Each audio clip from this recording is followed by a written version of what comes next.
Hello and welcome to a Bergkamp Wonderland and Arsenal podcast. I'm Gimli and tonight my guests are, first up, he's the show's producer and the man in charge of the knobs. It's Danny the GFP. Hello, Danny.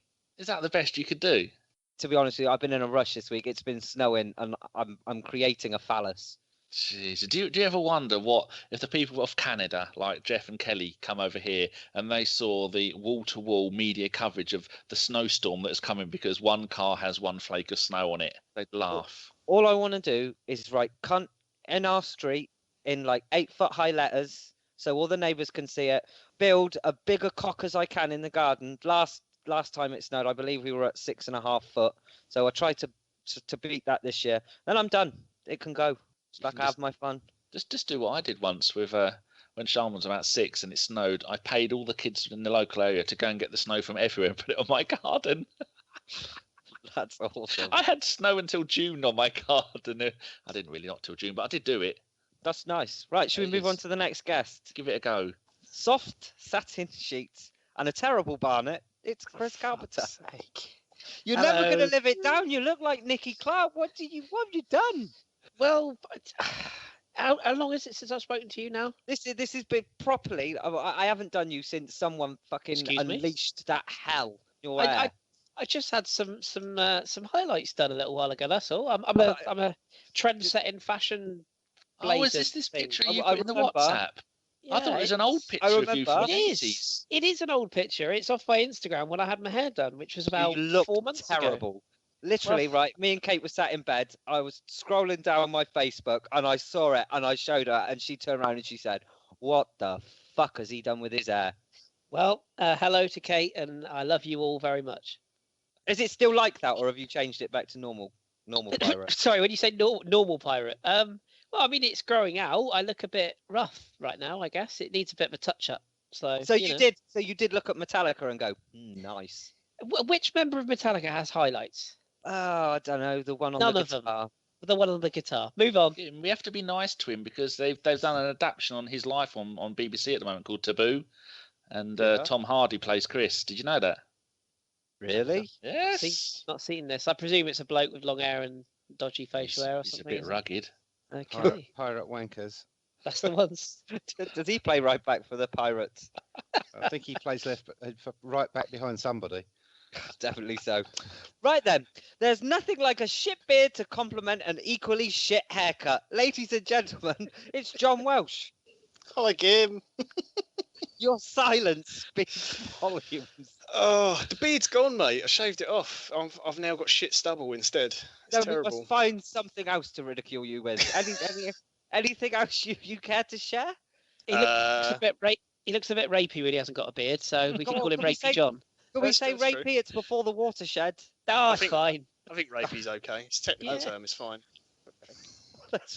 Oh my God, this has gone downhill so badly. And finally, he's definitely not coming back. Making the switch for tonight only from Gooner Ramble, it's Clive. Hello, Clive. Hello, everybody. And I have to say to the listener, these guys are as mental as they sound. I've had a bit of a preview pre-pod, and I'm sitting here in shock. Right, so let's see how we go tonight. I can assure you, rapey wasn't just one of the words used. But, yeah. Do you think you might have forgotten someone? Yeah. Maybe? Do you know anybody of any bald, grumpy blokes from Poland that might be on with us? Fuck. I should introduce him then. Next up, our man, and finally in Poland, it's Steve, Mr. Lord Hillwood. Hello, Steve. Oh, I'm waiting for it. Oh, you fucking Welsh idiot.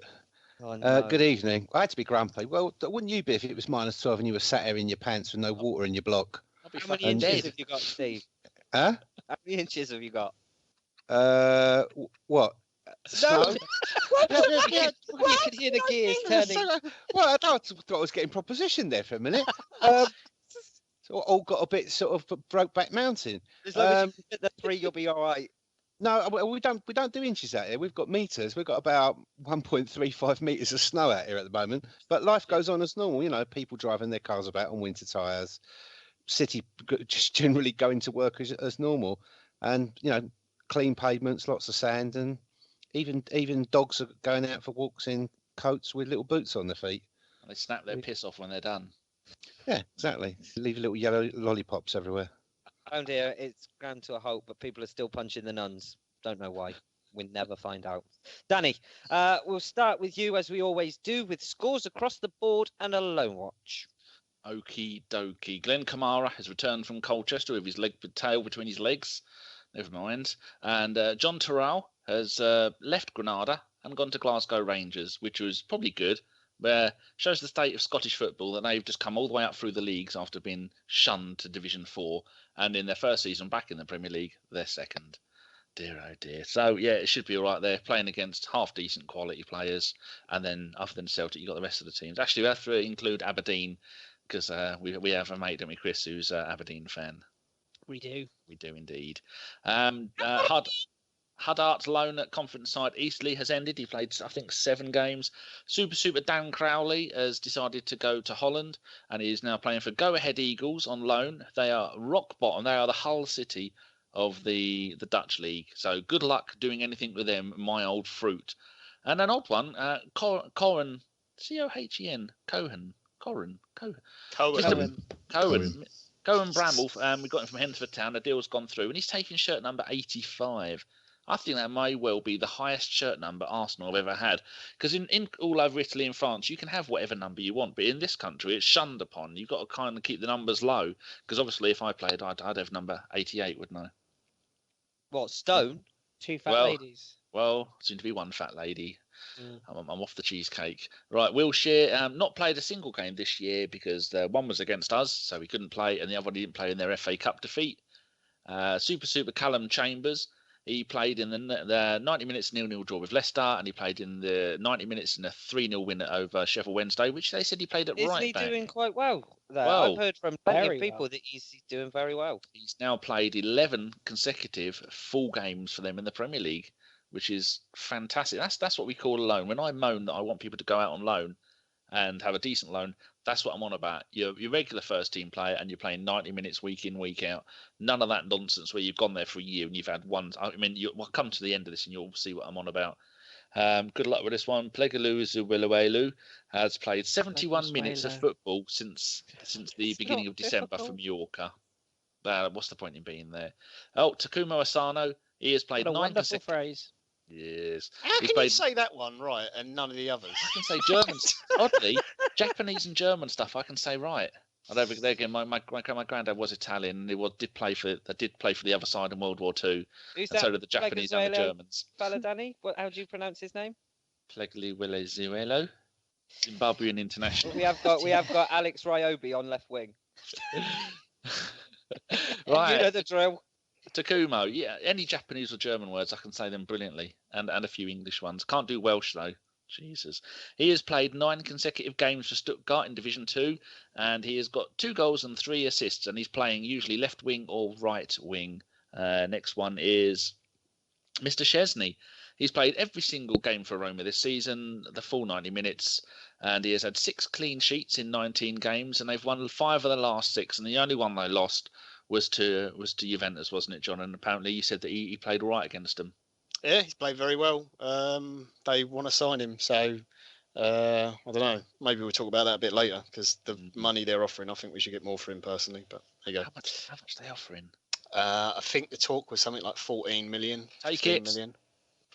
Steve I think he's worth more personally, but Steve can be the man in the middle. You take his usual 75%. Joel Campbell, right? This has started off as a disastrous loan, and now it's turning out pretty good. He's just got into the Portuguese FA Cup quarter-finals, and he played as a support striker in that game. And in the league, he has played 8 out of the last 9 league games with 2 goals and 3 assists, mostly playing on the left wing. Now we start getting down to the dregs. Tafari Moore playing for Dutch second division team FC Utrecht under 21s, because the FC Utrecht main team is in Division 1. He has played 9 of the last 10 league games, mostly at right back or left back, which that's not too bad. That's why we want these players to go out on loan. And then you have the poor old Stephen O'Connor, to be sure, the Irish legend. He says, no, he hasn't said anything. He's probably busy crying.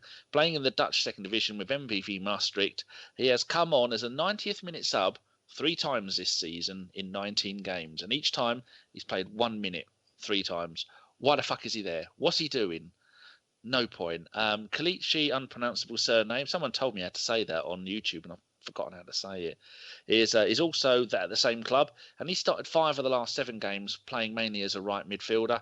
The under-23s beat Derby County 2-1 with goals from the legend that is going to be Eddie Nikita. No, that is the one they told me I'm saying wrong. And Morgos. No relation to Argos. The under-18s lost 2-1 at home to Brighton. Joe Willock scored, and then Brighton got 2 late goals. And then on the injury front, this is getting worse. Gibbs should be back any day. Walcott any day. Debuchy any day. And then he's off to, where's he going, Chris? Marseille. Ah, good. He's off with Payet. And Mertesacker any day. Koscielny any day. Coquelin. We all know Chris loves a bit of cock, as he said on the Goonies in America podcast repeatedly. 2 weeks. Yeah. And little Santi Cazorla, the quietest feet in football. Says here 6 weeks, but I don't know if they're taking that into consideration, the fact that allegedly he had another operation today and it didn't, because the first one didn't work. So fuck knows of him. And Dom's just put, when are you fuckers going to start listening to me? Never ever. And I think that's it, Gimli, apart from the little bit about Kelly Smith. Well, that's coming up later in the show, and I shall link you when that comes. I'll leave that alone then. Leave it well alone. Gone. Right then. The first segment of tonight's podcast is dedicated to our FA Cup away win against Preston. For all of his thoughts on the match, we'll go straight to John. Put you on the spot there, haven't I? Yeah. Well, the game was a bit meh. It was weird. Like the full 90 minutes sort of encompassed what we've done all season. First half, we were really poor. We put out a really good side, considering the opposition. I think Preston are Championship, aren't they? Yeah, they are 11th, I believe. Yeah. And we put out a pretty strong side, considering, we've got a few injury worries at the moment and we're a bit tight in midfield. We just didn't turn up at all first half. Preston take the lead quite early on. They got a bit of fortune in the goal, sort of bounced about in the box and falling the way it did. But I think they made the good luck with some sort of decent passing. I thought they played the ball about quite nicely for a team that low down in the divisions. But we just didn't seem to press. There was no connection in midfield. We couldn't keep the ball. It wasn't sticking up top with Giroud. The defence looked disorganised. There was no real communication. And were it not for, a bit of luck and some poor finishing from Preston, I mean, we could have been, 3 or 4 down come half time. They had some really good chances that they wasted. And then second half was, like I say, it's sort of our Jekyll and Hyde season. We came out and we started playing the ball better. We were keeping it. We were applying pressure. Got the goal very early from Ramsey, really good finish. And then from then on, it was just a case of when we were going to score, I think. We upped the tempo and everything. We looked the stronger team. Preston still had a couple of sort of half chances on the break, but I was just a bit disappointed it took so long to get the winner in the end. But it just feels like players not performing to the levels they should. Maybe the attitude's wrong. I know we're going to talk about the system at some point tonight as well. That's obviously an issue. But it just seems like they're not getting it in their heads that they've got to go out and perform from minute one.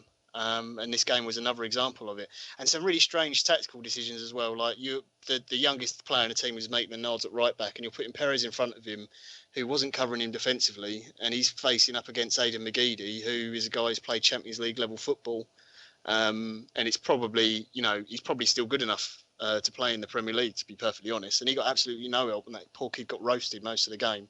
So just some strange tactical decisions and just a wrong attitude throughout the match. But at the end of the game, we got the win and through to the next round, which is the most important thing. But it just keeps highlighting these issues that we're having from match to match.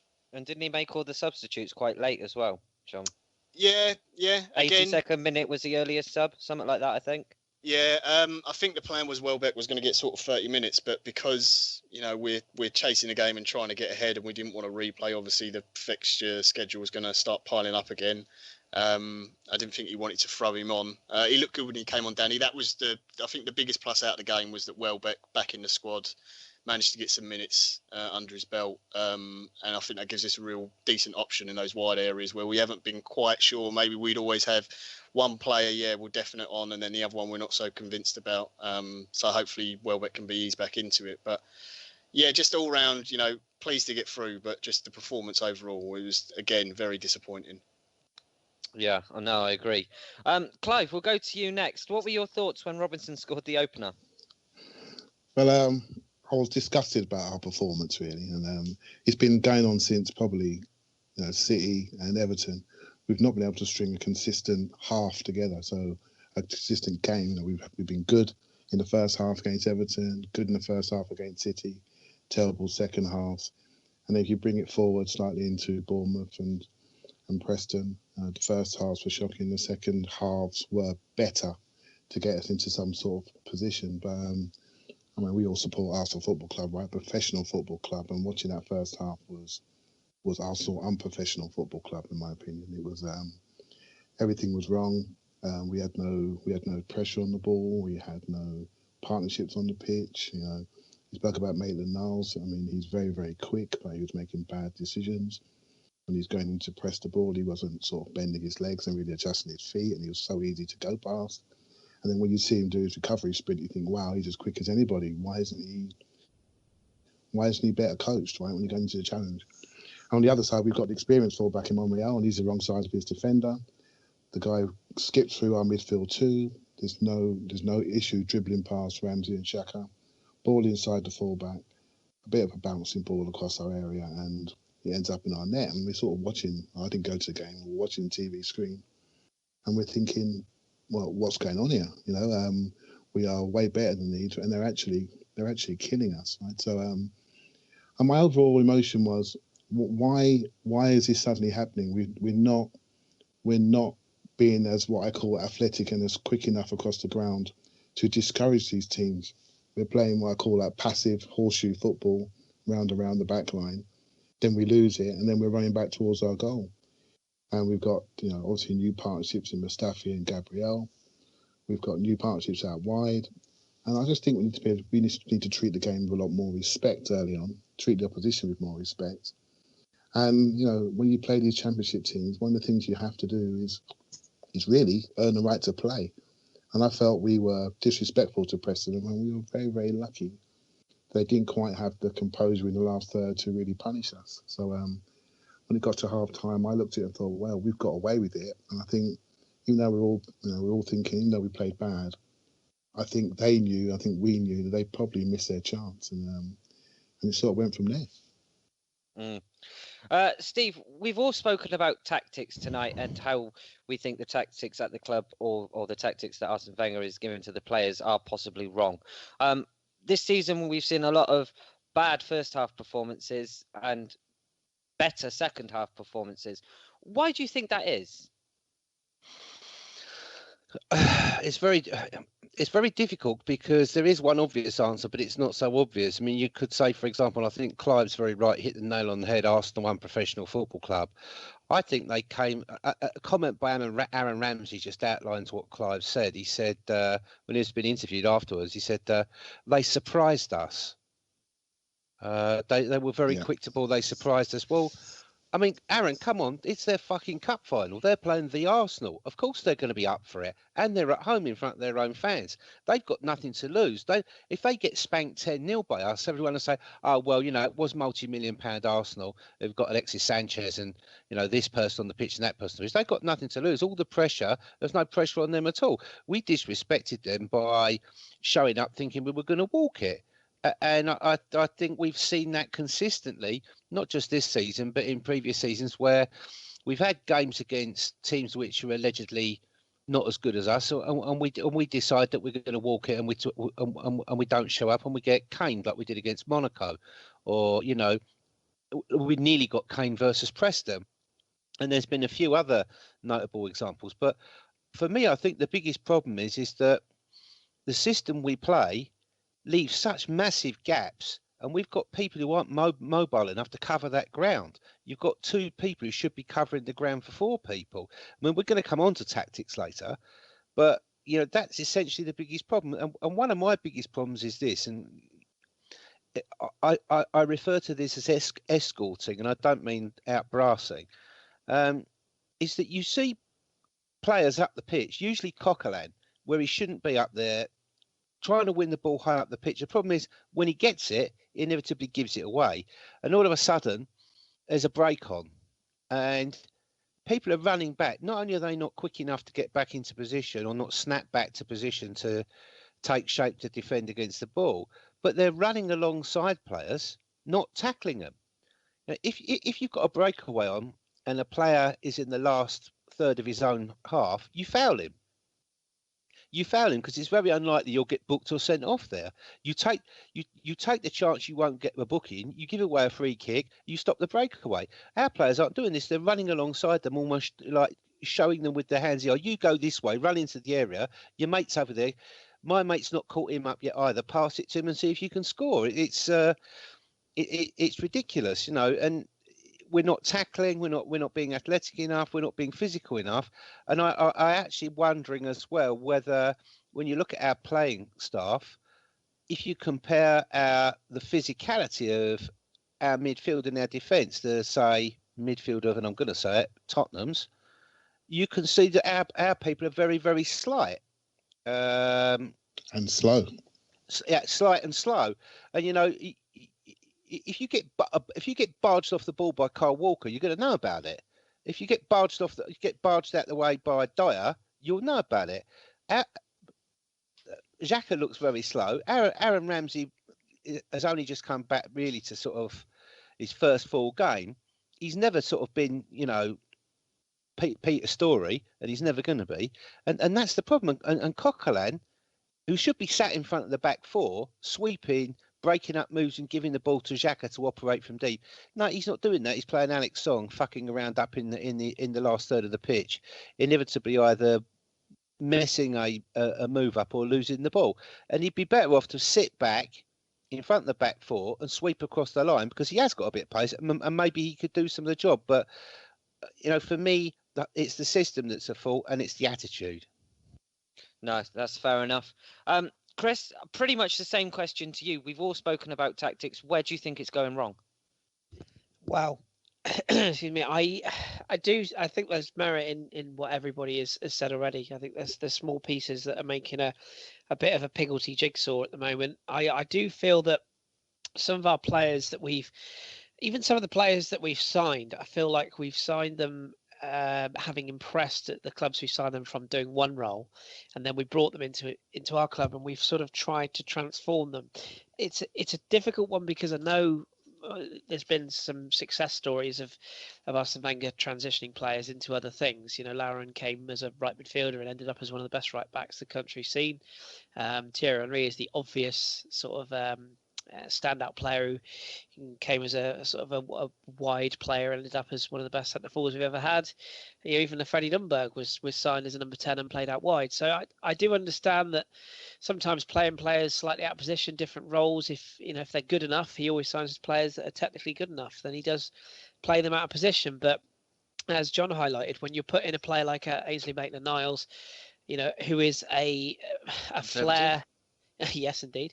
Who is a flair-based wing forward, if you will, and when you're converting him into a right back, that's fine against, you know, League Two conference style team when you've got a very decent player in front of you. But as John said, when you essentially feed him to the Sharks, when you put a player like McGeady, who is, again, as John said, a Premier League probably quality player, or certainly was, and you're not protecting him correctly. And I know Lucas Perez is flavour of the month right now, and I know that some of our fans have gone massively over the top on this lad, and I worry a little bit on that regard, because there's so many players that we overrate and we underrate. You know, we're a very strange fan base in that when it's good, it's great, and when it's not good, everything's, well, just burn the stadium down, shoot all the players. It's very, very strange, and tactically we look a bit like that as well, all over the place at times, and it does make you wonder if maybe Arsene is trying to push players into the system rather than buying players who already fit the system he wants to play. And I think that's a concern moving forwards, because we've all seen what's happened since we've lost, you know, a Cazorla type player. We haven't been able to replace him, and we're fanning around in certain areas trying to change our system in mid-season when we should have a settled system, settled group of players, and a settled way of playing. We don't really seem to have that at the moment. No. Danny, I'll let you come in on this finally because I'm sure you've got something to say as the font of all knowledge. Oh, is Jesus. that where it ends? As font of all knowledge? It's not an insult after that. No, there was no insult there whatsoever. Font of all knowledge in your own bedroom. No, It's. But my thoughts on this game is just we seem to turn up for games and not be up for the game. Like Steve was saying, they are having probably their biggest game of the season, so they are going to be more than up for it. But for the first half, they just walked round us. They turned us inside out. Our players were all over the place. Ramsey, I don't think Ramsey wasn't sure whether he should be playing central midfield or whether he was playing in the hole, whether Iwobi was playing in the hole or whether he was playing left. Perez had a really good game. Giroud was starved of attention for most of it. I think I don't even think he touched the ball in the first half, did he? It was crazy. Espina saved us a few times, which was nice to see, even though he has no neck. Ashley Maitland-Niles.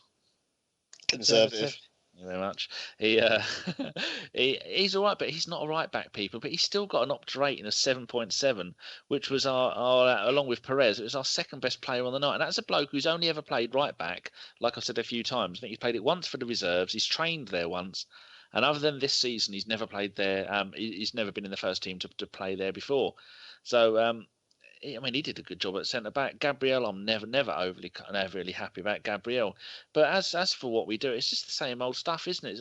Years ago, Arsenal, or a few seasons ago, we never used to play until we were losing, and then we come back and roar away with it. Or like sometimes when we didn't really play until we were down to 10 men. And then once we got down to 10 men, that's it. The game is on.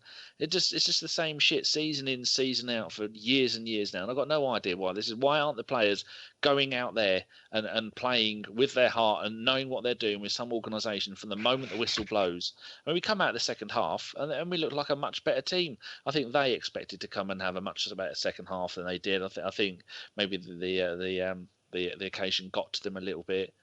Ramsey had a good game overall. I think he had a 93% pass success rate, which people are just so. I don't know why people. I mean, next time anyone says anything about Ramsey, you got to say, right, why are you saying that? Bring me some stats. Give me some details of why you're having a go at him.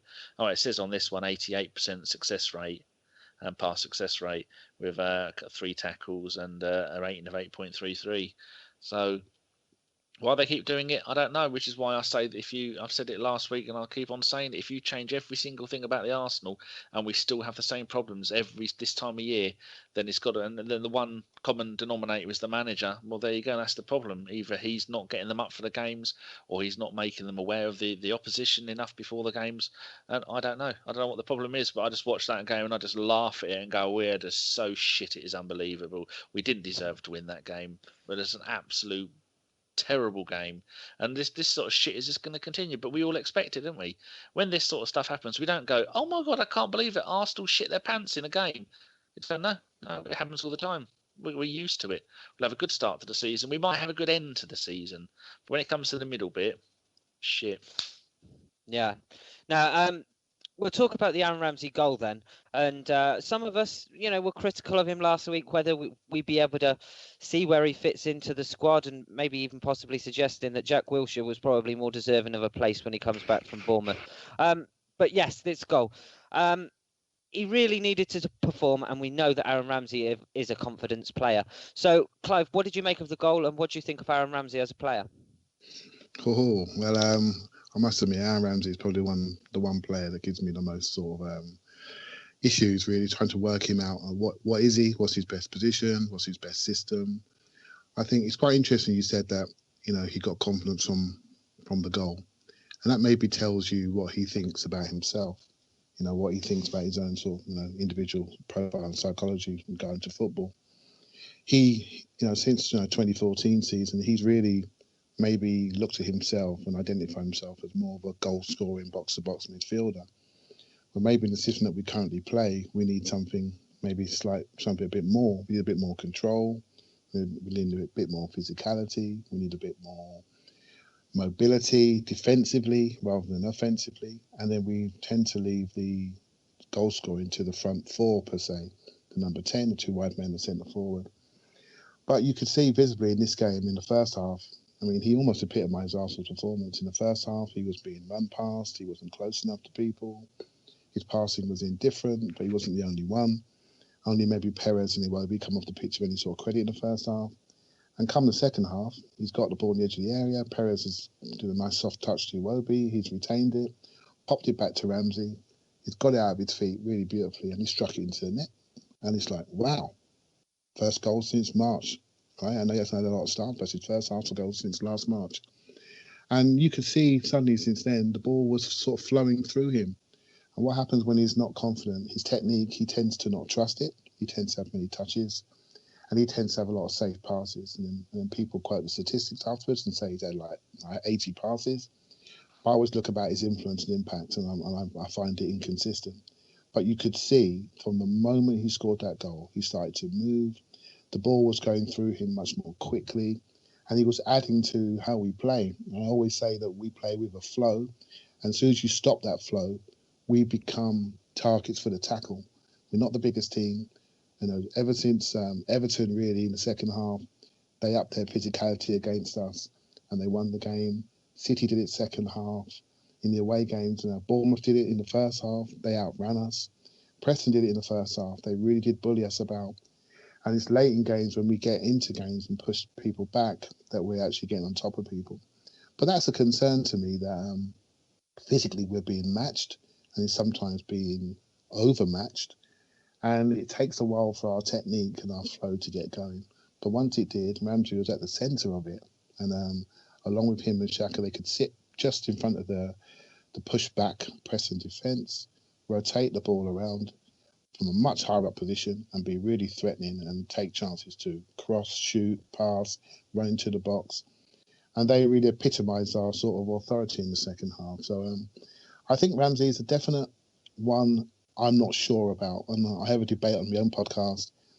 I had a debate with Woz. I think Ramsey's better in the midfield three. I'm sure we might talk about tactics later on. I think he struggles with mobility in the midfield too. And I think he can do it, and he's got great engine. People say that. But it's not just about having an engine. It's about having the sprinting speed to cover the gaps that you leave. And I think he's finding it more difficult. And if people don't agree, then just look at how many hamstring injuries he's had. And I think that comes from doing repeat sprints. And I would love to see a system where he had less ground to cover. He could control the midfield in a smaller space like he does for Wales, and then use his ability to get into the box, not be tracked, and finish off and connect with dangerous forwards without having the defensive responsibility that we put on him at Arsenal. So, I mean, he's got to be one of the most heavily debated players we have, if not the most. And I think there's so many people that absolutely worship him, but there's also many, many people that think he may not deserve to be at Arsenal. So that's my thoughts, really. John, what do you make of him? Do you love him, or does he drive you crazy? I love Rambo. I think he's a great player. He's an easy lightning rod for criticism. Jack is the same. It kind of, I think with Ramsey, obviously he had the very poor period of games where Arsenal was sort of moving him about position and he'd go and filling up right back at times, and people didn't like it, and they were like, why is he in the team? I don't get it.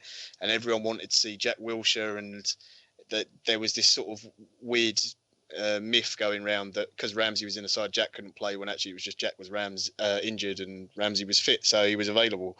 And then obviously he had the wonderful season where he scored all the goals. And I've got to agree with Clive. I think the system doesn't suit him. People look how he plays for Wales, which is totally different. He has a completely different role there. He has a lot of freedom, and he's playing off of Gareth Bale, who does a lot of, obviously scores some wonderful goals, but he does a lot of selfless running for that Welsh team and drags so many defenders out of position because they're all concentrating on him. That opens up the space for Ramsey.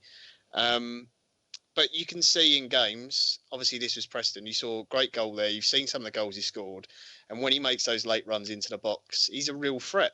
I think it would work better in a free as well. I do think sometimes stats can lie, but there is a case of when you look at, he might have more completed passes. They might not be the most effective, but he's not a player who generally, if he loses the ball, it doesn't generally lead to a chance. I think there's very few times this season that's happened. And he is coming back off of, a long-term injury or struggling with getting any sort of consistency and fitness. So I think you do have to give him time, and he needs a run of games. But also he's got to have a consistent partner. You think of the different number of players he's had to play with in that midfield, or he's had to play right wing. which is not his position. Although, I think probably we got maybe the best out of him when we had him there in Coquelin and Cazorla in the middle. And I think the criticism he gets is harsh.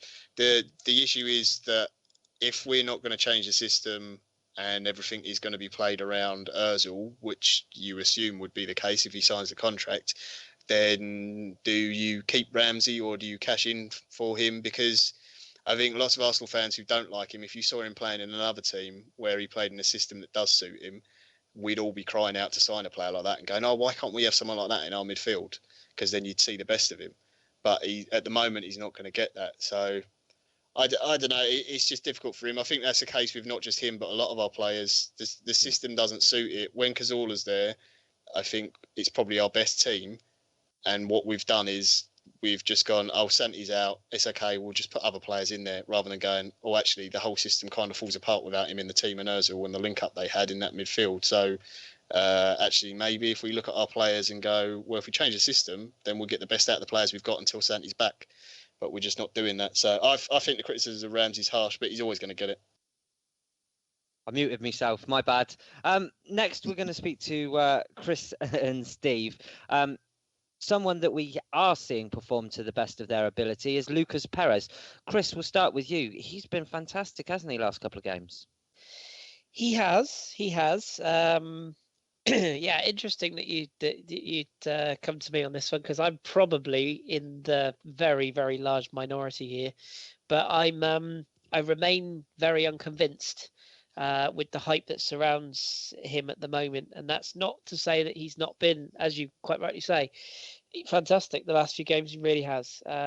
Like John said, sometimes stats can lie, and sometimes they're just fact. And I think he's been involved in something like 11 of our last 12 goals or something along those lines. Goals, assists, threat in behind. He clearly is performing very well.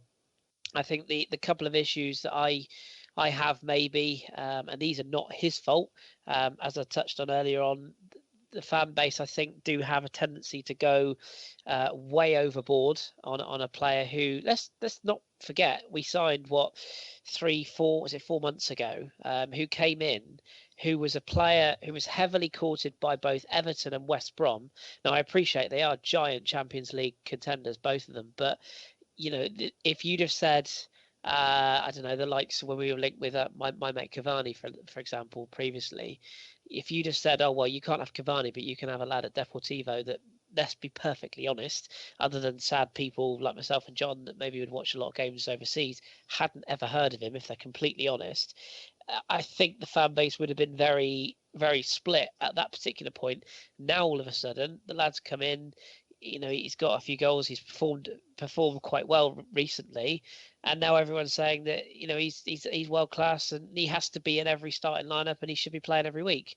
I find that a little bit rash, a little bit over the top, and it puts pressure on the lad, because the minute that he has, say for example, he plays at Swansea on Saturday and he has a terrible game, what the reaction's going to be, and all of a sudden it will turn nasty. Or if he has 4 or 5 games, because touching on Aaron Ramsey, like you said previously, the season he had in, was it 2014? I forget how long ago it was now. Was it earlier than that? 13-14. 13-14. He was absolutely brilliant. And there wasn't any. I don't think the division, in the opinion of Arsenal fans then, was as it is now. All of a sudden, okay, he had the injury, of course, that's not his fault. But now, all of a sudden, fan base has turned, and I worry that with Perez that you can just go slightly too far the other way. That said, he's done very well. He's impacted games. I do worry about the defensive side of his game. I do worry that when you're getting called out by Gabriel, who can't even speak the language, you do sort of worry sometimes about whether he does switch off in games a little bit. But again, I don't blame the player. I'd probably blame Arsenal a bit for that, because he bought him his best season at Deportivo La Coruña was last season as a centre forward, and we've signed him and said, all right, jolly good. You've finally honed your craft after 5-6 years of lower league Spanish football. You finally found your season. You played up front for Deportivo and you've got 28 odd goals. Go and play on the wing. And it's like, hang on a minute, you've signed him as our centre forward, and now you're playing him wide. He is effective wide. I'm not suggesting otherwise, but I just think when you sign a player, and that's what you signed him to be, a number 9, that's the shirt number on his back is number 9, and we're shoving him out wide. So, yeah, he's been very good, but I just remain a little bit sort of pessimistic about how good he is until I've seen it over a prolonged period of time. And I have to be harsh and say, against top quality opposition, I want to see it against those clubs as well, not just Preston, Nottingham Forest, and the likes of, so to speak. I know that sounds harsh, but I've got to be fair. No, I think world class is a tag that's bandied around far too easily nowadays. I don't think he's world class, but as he's been given a job to do at Arsenal, you can't slate him for coming in and doing that job to the best of his ability. I personally think he's played well. Steve? I think he's first of all, I don't think we buy players or select teams based on what their fan base think, because most of them are ignorant arseholes. And I think that it's very obvious that we identified a certain type of player that we wanted to buy, and the person that was number 1 in that type on that list was Jamie Vardy, player who comes in from out wide, uses pace to be getting behind people, and person who's a lethal finisher. Playing at Deportivo, had a good season, scored a lot of goals playing at centre forward. That doesn't mean that he can't play out wide or out left and be effective. I think the things I like about him is that he works hard, that he does get physical against his opponents. He's got a cunty side to him as well. During the Preston game, one of the guys went straight through Ramsey. The guy got a red card for it. First person there to dig the bloke out was Perez, pushing and shoving, trying to start fights, being a really horrible bastard. And I think we need a bit of that in our team. I think he shows very clever link up. I like the way he moves laterally. He moves across the pitch as well as up and down it. So he's always available to take the ball. What's his first instinct? Put the ball in a danger area. So for me, I think there's a lot of positives there. It's not about overrating him. World class, no, he isn't. And what our fan base say about players, really, to be honest, I ignore him. I ignore it. I judge players on what I see and what people whose opinions I respect say and see. And I think that Perez seems to be a very lethal finisher. Some of the chances he's taken, it doesn't matter whether you're playing against Nottingham Forest or you're playing Preston. If when you take a volley to score that goal like he did, you've actually got to fucking finish it off. You can't just scuff it in the back of the net. There's no defenders around him. He's got to where he's got to. He's made his space. He's now got to finish the chance off. He finished it off brilliantly. The goal he scored against Nottingham Forest, he worked so hard to get that ball, to beat the man, to get to a position to put that ball in the net. And I think what he does give us is, his defensive side of his game isn't that brilliant, but it's a lot fucking better than Iwobi's is. I.e., he actually does some defensive work, unlike Iwobi, and he does actually. If you look, he does stay where he should be. He's only had, I think, 11 appearances, but I think more than half of those have been a sub. So I think he should be given time. But for me, he looks like someone who, our new stats company, the video scouting system we've got identified as someone who could play well for us, and he looks like he's trying his best to do so and take his chance. So good luck to him. No, I completely agree with you. Clive, you put in the chat box there that you really like him, and I'll come to you for the next question. It was a sublime back heel from Perez that made the winning goal possible. Do you think Giroud and Perez are linking up well, and why do you think that is? Well, they're two adults, right? I mean, Perez is not a kid, right? I think his impact is, to call him promising at 28 is probably doing him a disservice, right? But maybe that signing is indicative of how Wenger is signing players now. He mentioned a few months ago, maybe even last year, that he's looking at players that haven't come up the red carpet way. And he's consistently done that, in his recent signings. He's looking at the non-leagues, he's looking at lower leagues. Now, Rob Holding's a good example. Is Wenger really happy about how some of these academy kids are coming up? Luxurious surroundings at Hale End and Colney, and then they come into the Arsenal team and then they get a bit of adversity and they can't handle it. I look at Perez, he spent time in Ukraine, he spent time in Greece. And as soon as he came in, the first thing I looked at was how he combined with his teammates. Right, he straight away he follows the ball, he tracks the ball. As Steve said, he moves laterally well across the box. He makes 2 runs. That's what I really like. I mean, you always taught as a striker, you make 1 run for the defender, 1 run for yourself. And his goal at Bournemouth was a perfect example of that, where he sort of made 1 run. He was already in space. He closed the space down, then spun out again.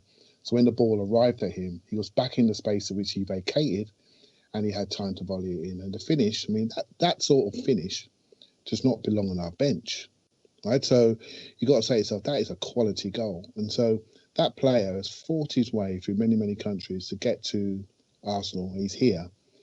And what I like about him, he looks hungry to take his chance. And we've had many players who we question their motivation and application. He looks hungry to take his chance. He's not mistake-free. He's busy. He works. And what he's doing is looking at his partners, and he's creating partnerships with people. When he plays with Sanchez, he stays close. He combines with him. He combines with Ozil. Now our 2 superstars are not there. What does he do? He goes and combines with Giroud. And you've got to look at yourself. The common denominator is Lucas. And that tells me one thing, that he is an Arsenal player. He looks like one. He plays like one. He has short passes. He makes early movements, good decisions. And the more he plays with us, the better decisions he's gonna make, and more become in tune with more and more people. So I find him very promising. If you look at his numbers, I'm sure you guys have, his numbers are outstanding for his time on the pitch.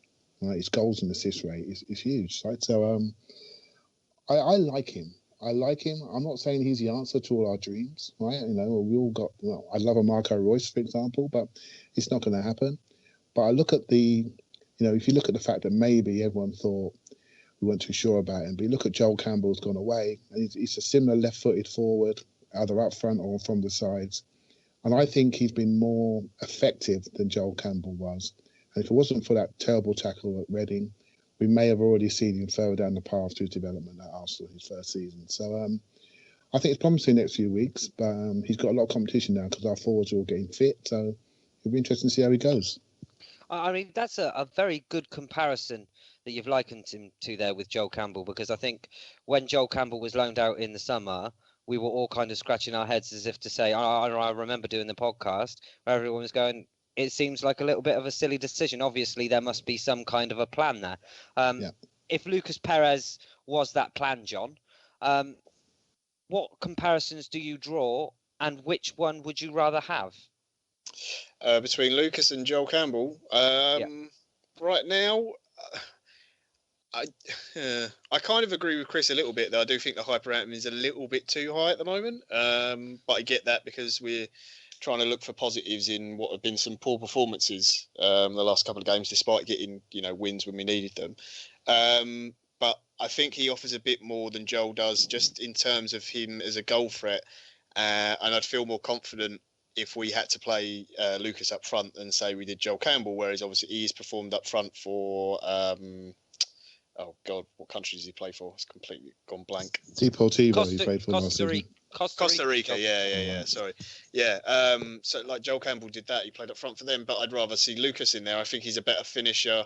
I agree, his link-up play has got better the more he's played. I still think that's going to take time, but I don't know what it is. I just get the feeling, sometimes when you look at Arsene and the way he's around certain players, I'm not sure he's that keen on him. Maybe not to the same level that he was with Joel Campbell, but it kind of feels like when Lucas came in, it was we need to get someone, not exactly placate the fans, but we need another body in the squad. Okay, this guy kind of does, and also I think Arsene is a little bit he's not particularly happy with all this new using statistical data to analyse everything, and that's a way to find players. There was a really good little bit where you saw him talking to Ian Wright about his 20 years at the club, and he was saying that in the future, it won't be a manager, it will just be a computer, because the computer will tell you who statistically is the best player in that position, and because their pass percentages, this, that, and whatever, they should play there. And he was talking about how much he doesn't like it. And I get the feeling that kind of Lucas was kind of signed on that, that maybe that data mining company just went, like Steve said, we needed a Vardy type player. But But at the moment, whilst he's scoring goals and getting assists, I think it's great, and hopefully he'll just get better and better, and maybe he can be sort of one of those less spoken about heroes that goes and gets goals in important games that we don't realise at the time that it's so important. The players come off the bench a bit like Will Tord used to do, and those kind of names that didn't get so many games, maybe as much time as they would have at another club, but still contributed a lot to the squad. No. I think we're going to ask this question to everybody. If we had to pick one, who would it be? Lucas Perez or Joel Campbell? Danny, we'll start with you. Which one would you rather have? Perez all day long, because Joel Campbell, I don't think he has the right attitude. He saw last season, he got the ump quite often, and Lucas Perez has got new player syndrome where they run their arse off for at least the first half of the season. Fair enough. Clive? Perez, to me, I think he's an adult footballer. That's what I call him. And we're getting to the crunch time of the season, and I'd rather have adults on the pitch and know what they're doing. And Joel Campbell's promising, but I thought he reached his ceiling last season. I don't think get any better than that. And let's see if I'm proved right, because his loan period's not actually hitting the headlines at the moment. So I'll go with Lucas. No. Steve? Perez to be the same. I think Joel Campbell reached a bit of a plateau. I think he reached a plateau at the World Cup. There was something obviously that Arsene didn't like in him. He was always the first one to be loaned out, which is a shame, because I did like him as a person. I thought he was a very amiable, genuine young man. But that's the thing, is he's a young man. I think Arsenal have gone through the banter period of having so many kids, lacking in maturity on the pitch experience. And when you've got somebody who's played in Ukraine, Russia, Greece, Spain in La Liga, now has come to Arsenal and is playing like he is, it's good to have a player like that in the squad, especially when they can finish like that. No, agreed. Kris, are you going to be full house or go full hipster? I'll give you a slightly different answer. I want both. Can I not have no, both? you can't have both. That's not the question. Well, they're two different players, so I don't think it's a fair. The fucking question was quite simple. I'd rather have Joel Campbell. He's 24 years of age and there's bags more potential. What would you have, Mr. Gimli? You can only have one. I of course I would go with Lucas Perez, but I was quite a fan of Joel Campbell. Yeah, so he spoke very well of you as well. To be fair. Well, I told him to get out while he could. I think he listened. Maybe that's why he's the first one to get loaned every year. I don't know.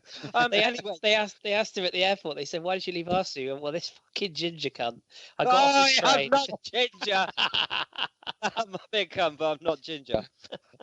Sticking with strikers then. Giroud signed a new deal today, which is all positive, along with Koscielny and Coquelin. Danny, I'll stick with you. What do you make of that one? You happy that they've all signed? Oh, of course I'm happy. I'd be happy with any of them. But as long as, if I was Coquelin, I'd say, boss, please just don't keep making me run forward. That's not my game. My game is kicking people and going sideways. My game is not passing the ball to Sanchez or Ozil to set shit up. And Kos is really, really good. I know he's got I don't know whether his long-term injury is the niggle thing. Is he still got the niggle? Like he came off early the other game, didn't he? And he did that a few times last season. Is the niggle gone? Oh, the tendonitis. Yeah. Does that ever go? I don't think it ever quite goes. Although you'll have to ask Dom about that to be precise. But I don't think what he came off for was to do with the tendonitis, though. Ah, good. That's what I was worried about. But yeah, he's on his day. He's one of the best in the top 10 best central defenders on the planet at the moment. Still playing football on his day, that is. But he is prone to the odd ricket. But we are definitely a better team with him than without him. And I'm really happy for Giroud, because I rate Giroud. Most people should rate Giroud. And I was talking to someone on Twitter the other day, and I said, I wonder how many world strikers could come and do the job that Giroud does for Arsenal at Arsenal, playing you back to goal on your own most of the time. And sometimes you'll go 45 minutes without even touching the ball because the bloody midfield won't give it to you. So, so I'm really happy with all three of them. I don't want any of them to be sold. I just really hope that they stop playing Coquelin in the wrong position. It's doing him no favours. He was the golden boy last season, and now he's the boo boy. Yeah, it's Wenger's fault. It's not good. One player we did see return to action as well was Danny Welbeck. Clive, would you like to talk to us about Danny Welbeck? You're glad to see him back in the team and get some minutes under his belt.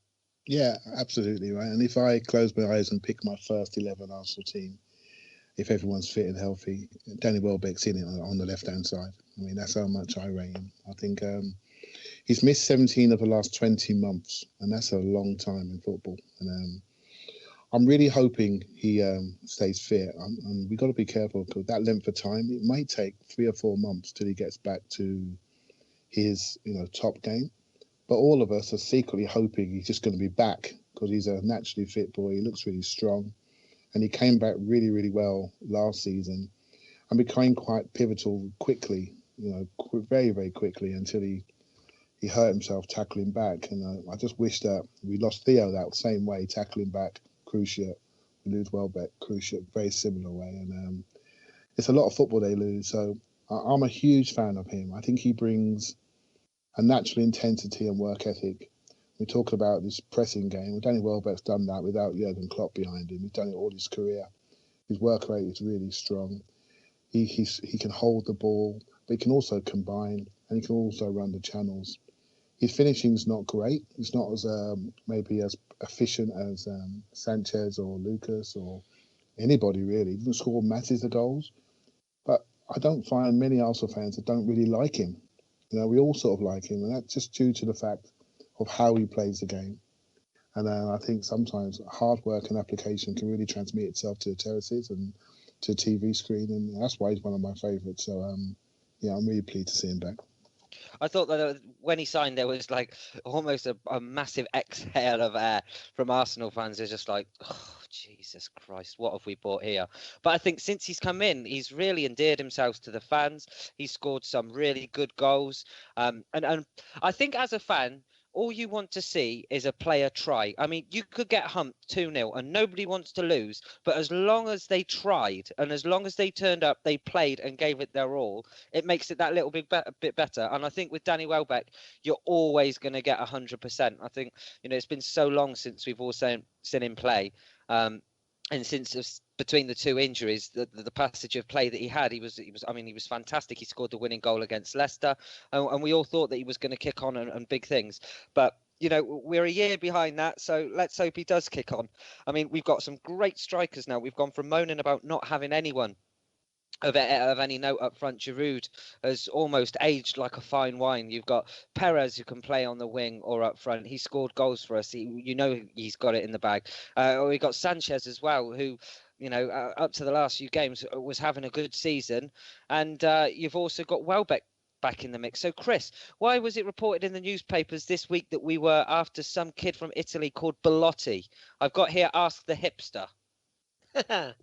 Well, you should definitely touch on Mr. Welsh at some point as well, although use gloves because you don't know where he's been.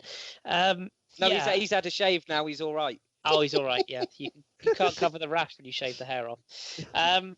It's the crabs with the toothpicks you need to watch out for. Oh, that's why I had to shave, Steve. That's nasty. I mean, that's nasty. Yeah, I'm a big fan of Danny Welbeck.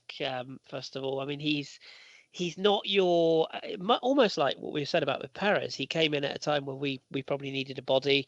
I think there's quite famous sort of quotes going around at the time that is it Dick Law that signed him and Arsene Wenger was not even in the country, didn't even know wasn't he with the Pope or something? I vaguely remember reading. I believe he was charity game or something. Charity game, that's right. Yeah, when we signed him, and it was in Italy somewhere, and up popped Danny Welbeck. But he has become a bit of a cult figure, and he does affect games when he plays, and he has been a little bit unfortunate with injuries, has to be said. And I do have to say though, Kris, I remember that we did the transfer deadline day when Danny Welbeck signed, and I remember Raj went absolutely nuts. I mean, when I wiped, there was blood. Literally, that was the feeling. He was absolutely livid. By the way, a quick shout out to the Reverend. He did a tweet in midweek that made me absolutely raw with laughter. That was excellent work. I'll have to fish it out later.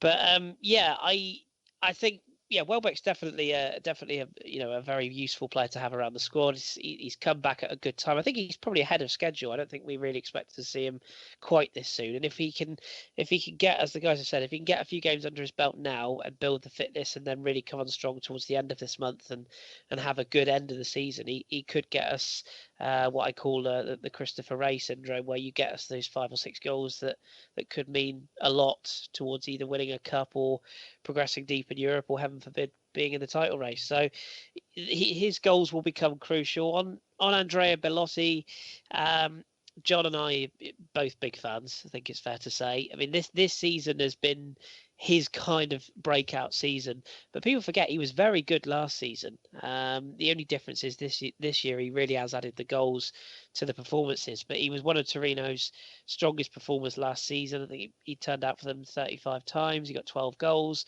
He's kind of John might correct me when I say this, but I think he's quite an old-fashioned centre forward. He reminds me a lot of a Christian Vieri type of striker, in that he's big, he's bruising, he's deceptively quick across short spaces, very, very decent in the air, but he's got everything.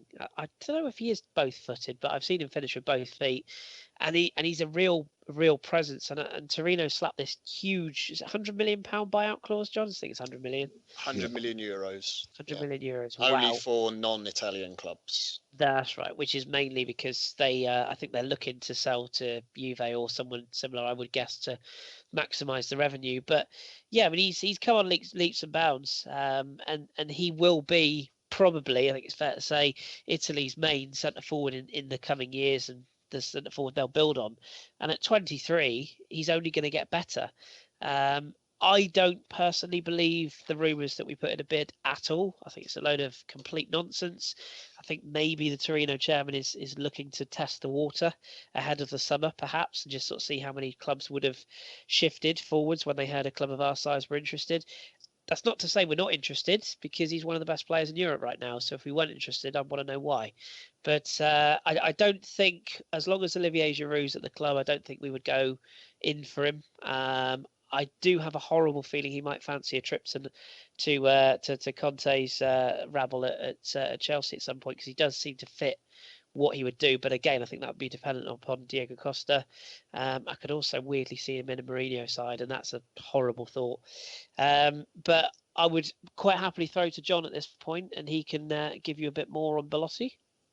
Yeah, the transfer rumour came from a newspaper, and it wasn't Torino who leaked that it was Arsenal. They haven't said what club it is. All they said, it was a Premier League club. Made a bid. I think it was 56 million or something like that, which they turned down. They haven't said it was Arsenal, so someone else has claimed it's Arsenal. The fact we've denied it, I don't know, read into that what you will. I'd be very surprised if we went for someone like that in January, because I'm sure if he was actually available, then we'd probably get outbid by someone else. That clause is actually in purposefully to try and, because they know at some point they are going to sell him, is to try and make sure he doesn't go to Juventus. They put in a buyout specifically so no Italian team can activate it, because they don't want to sell him to Juve or one of the big boys, because they know they're going to lose him at some point unless he does decide to stay in Italy. He's a blinding player, but I suspect we've got absolutely no chance, sadly. For the older listeners, if you remember the way that annoying Liverpool team used to press from the front, and Ian Rush would seem to be constantly at the defender's throat when they've got the ball and giving them no time. Bellotti does that non-stop. His work rate is ridiculous. Is he a big nose cunt as well? He has actually got a big nose as well. Yeah, He really has. Yeah, but yeah, he's a wonderful footballer, and it's funny Chris said Christian Vieri, because that is the sort of comparison that he gets a lot of the time.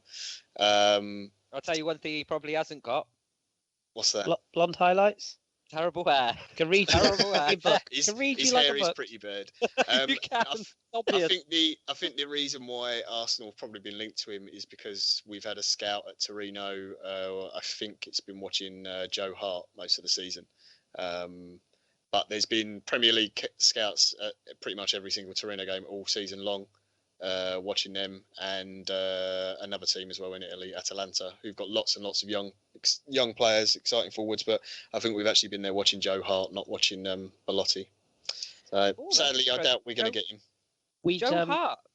Yeah, and we do a lot worse than to have a look at a lad called Benassi in midfield, who John could probably also vouch for. Who's people are talking about the whole Santi Cazorla, who could you put into that little position?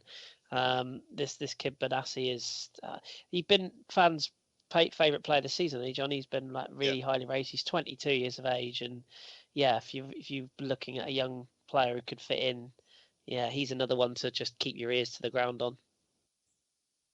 Very interesting. So there you go, the good listeners of ABW. You now have a complete report, and you know exactly how it went down.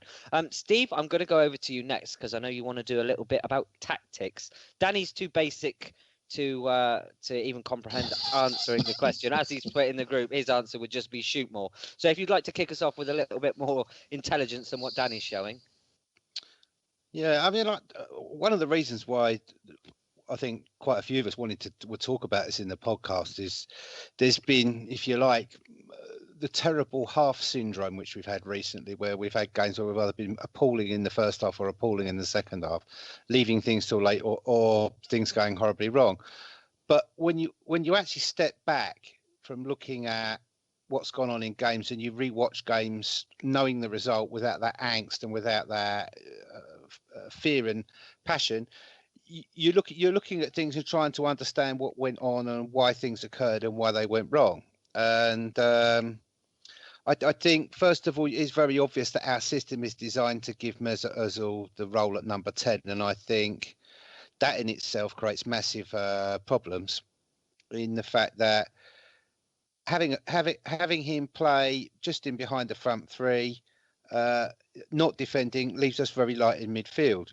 I think it means that the two in the middle of midfield have got massive distances to run. I think it means that very often it's very easy for the opposition to steal the ball back and either run around the sides of exposed full backs or go over the top, or actually, as we've talked on before on the podcast, of this coming to the garden more moment where they're escorting the opposition down the pitch to our area to see if they can score. As if they want to garden walk. So there's lots of issues here. And I'll throw into this as well goalkeepers. I saw yesterday Arsenal make a fatal tweet of asking Peter Cech how he thought his season had gone. And he seemed to, obviously he's had to be positive. He's not going to say it's been crap. But he's not been the player he was. I think there's a consistent factor in goalkeeping at Arsenal. It's nothing to do with the keepers, it's the coaching. It's very strange that when we signed Cech from Chelsea, we could have taken Lolic on his coach. But no, we kept Jerry Payton. Jerry Payton, who was an awful keeper and was the main reason Fabianski left. And Fabianski expanded on that in the Polish newspapers, which I'll come to later. But what I wanted to do was first, Kris, John and Clive, first of all, let's talk about the fullbacks, their role in the defence, being exposed, not being covered properly, getting forward and people going round them. And this middle two thing, because I think the middle two thing is almost like, if you like, the key chambers to the lock. What do you think, John? It's funny you mentioned fullbacks and the middle two.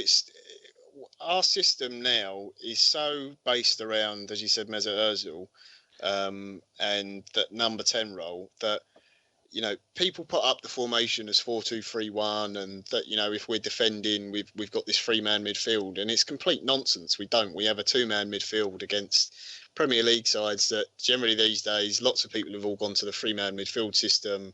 You saw Ferguson and Wenger doing it when sort of we're playing in Europe a lot more because we were getting overrun there, and it worked great for us. But now we've got Ozil, who, as much as I love him, and this is not to dig him out, he causes serious issues in this team, because if he doesn't come into that midfield and help the two out defensively on the first point, then we're going to get overrun there. The two midfielders have to cover the fullbacks that get forward, that give us the only width we have in our team, because whoever he's playing as the two wide men do generally tend to cut in and like to come in on their favoured foot. And you see, Alexis, if he's not playing up front, he's on the left to come in on his right. Perez is on the right hand side to come on his left. So you have to have the fullbacks there to give you width now. And like you talked about earlier, Coquelin's pushing so high up the pitch that he's not further back in front of the centre backs, shuffling across left to right, covering the fullbacks until they can get back into position. And it all, for me anyway, it all stems from this playing Mesut at a number 10, which is great. And when he's got the ball and the vision, the things he can do with it is absolutely fantastic, and I love it. But since Santi's gone out of the team, that link in midfield and that communication, that understanding is completely gone. And Ozil is playing so much higher up the pitch this season than he has been previously, that the stability isn't there like it was before. Yes, he's getting more goals and everything else, and all those things, they're great, but it sort of knocks it out, and we almost end up playing this kind of weird. It's kind of a 4-4-2, but we're not really playing with wingers, and Ozil's more playing as a second striker than he is as a number 10 at times. The midfield two aren't really sure who's supposed to be sitting back and who's going forwards, and there's just complete lack of understanding there. And once you lose that in the middle of the park, you just lose the whole shape of the team. And they really, really do not know what to do. And the fullbacks are so used to bombing on going forwards, no one's covering them. The players in front of them aren't dropping back and defending when they need to. They're generally in the middle on the D, on the 18-yard box of the opposition's box. We lose the ball, turn it over, and they've just one pass. They've cut through our whole team, and they're straight at the centre backs. You saw it against a team like Preston. They passed through our midfield with such ease. And yeah, part of that's down to the attitude and the way the players went out on the pitch. But it's happened against very good teams as well, where I think we've gone out with at least the right mindset. And it's this consistent thing. And it's strange to say that would our team be better if we didn't play with a number 10? And does that mean you have to sacrifice someone like Mesut Ozil and say to him, you know what, Mesut, we really love you, we want to keep you in the team, but we can't afford to play you anymore. Do we have to shove you out wide and go back to a 3-man midfield to get a bit of solidarity back in there and get the best out of other players in the side? Because I think Xhaka works better in a 3. Ramsey does. We already talked about this. Cazorla, we know, could play in a 3. Coquelin could. Jack, if he ever comes back, I think works better in a 3 as well. So do you have to say, sorry, Mesut, you've got to sacrifice some of what you give the team and play it a bit wide like you did at Real? And we do that. It's this really weird position that him being at the club, I think, has put us in. All right, thanks, John. Clive, what do you think about the idea? What do you think about the idea of actually pushing Mesut Ozil into a front 3 and creating a middle 3? Because from what I can see is that when he was at Borussia Mönchengladbach, Xhaka could sit deeper, but he had 2 mates that were buzzing around him who covered all the distances, so he could sit there and ping balls about him and drive a game. Well, if you've got a front 3 of, say, Perez one side, Sanchez in the middle, and Ozil on the other side, and you've got a middle 3, does that work better for you? How do you see the thing panning out from where it is now?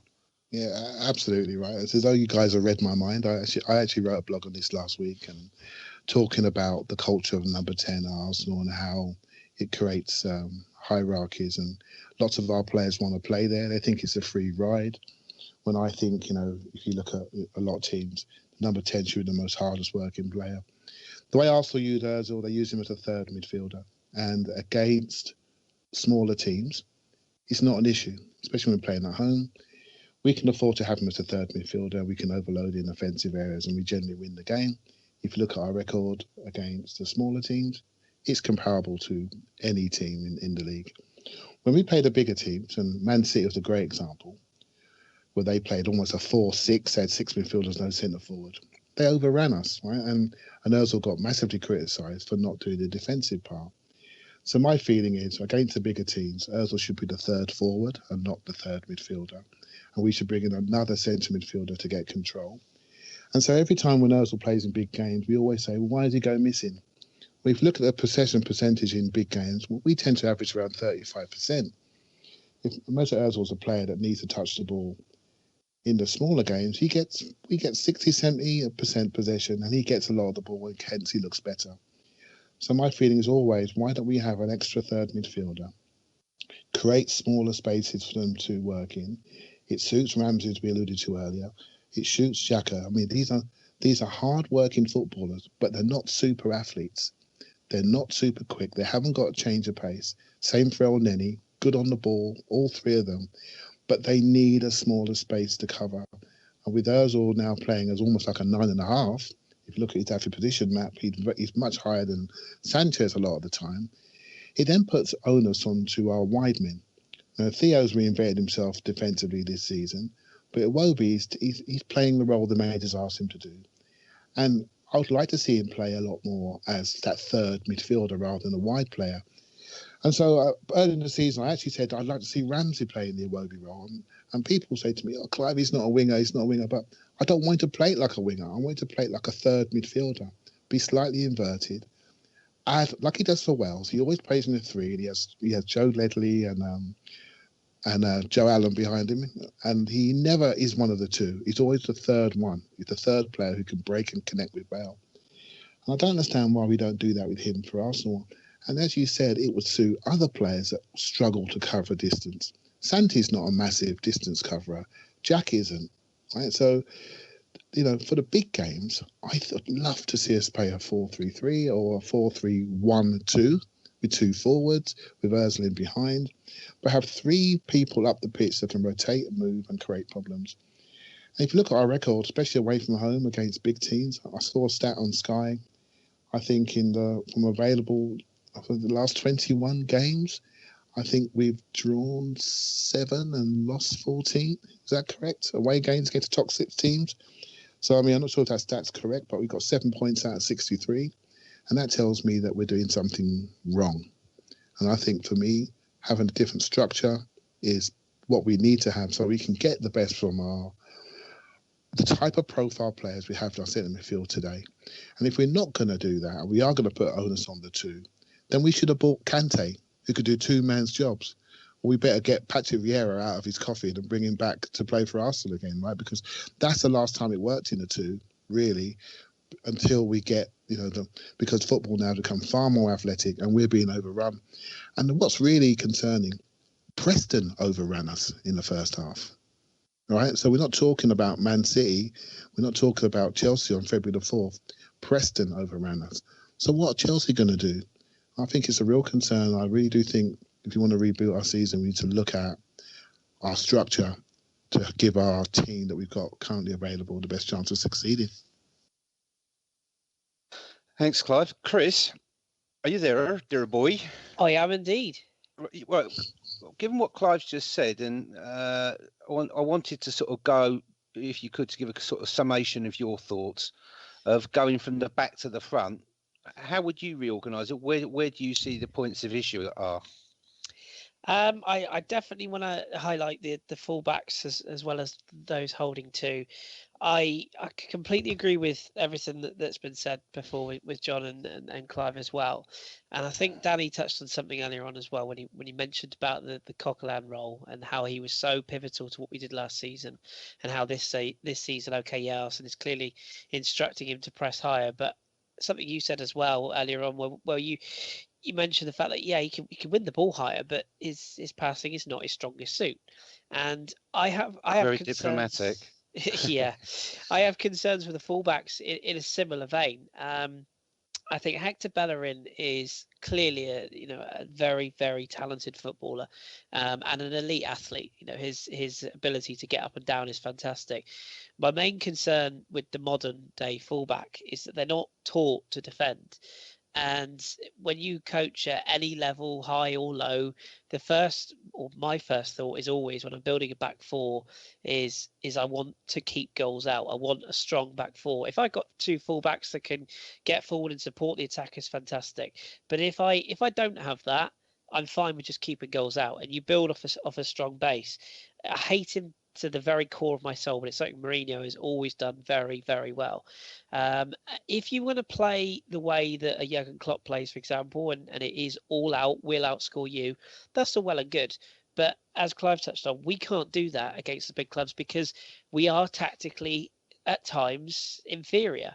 And again, I think Arsene has to look at himself with the way he sets teams up. I have a real issue again, especially with the fullbacks.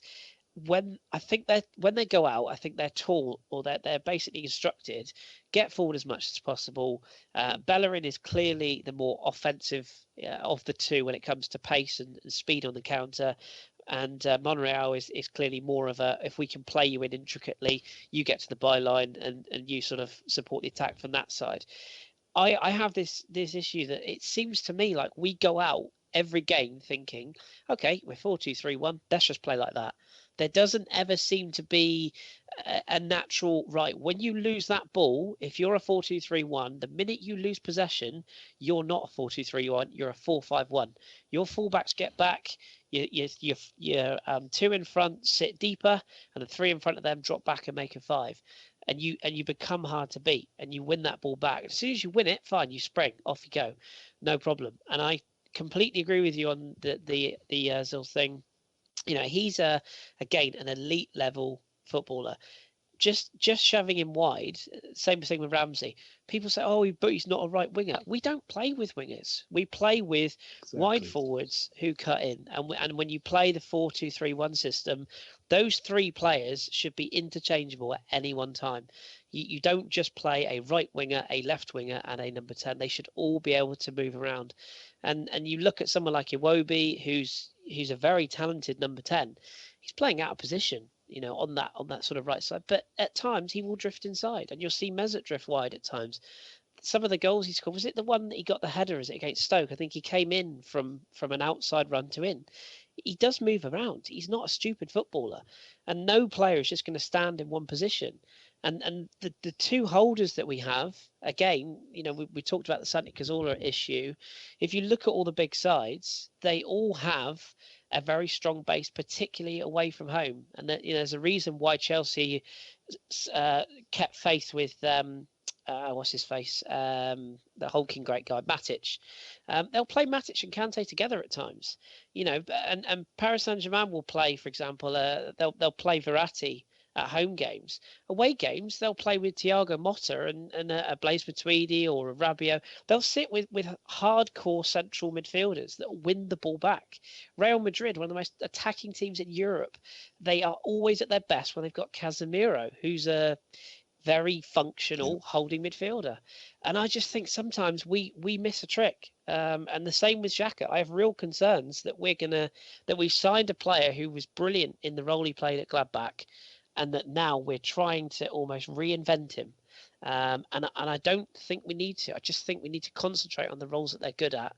And we have to be stronger, and we have to be more tactically aware, because playing the way we're doing at the moment is far too open. And exactly what Clive said, if you're getting outrun, outchased, out-hassled by Preston North End, you know, then I fear for Chelsea away. I have real concerns at that game at the moment.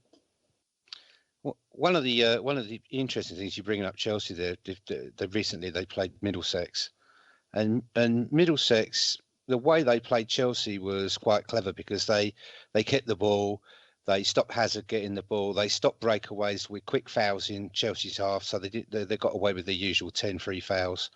But all the time you saw Walker and Rose push right up. I would think quite a lot of the time Walker and Rose were in the last third of the pitch near Chelsea's box.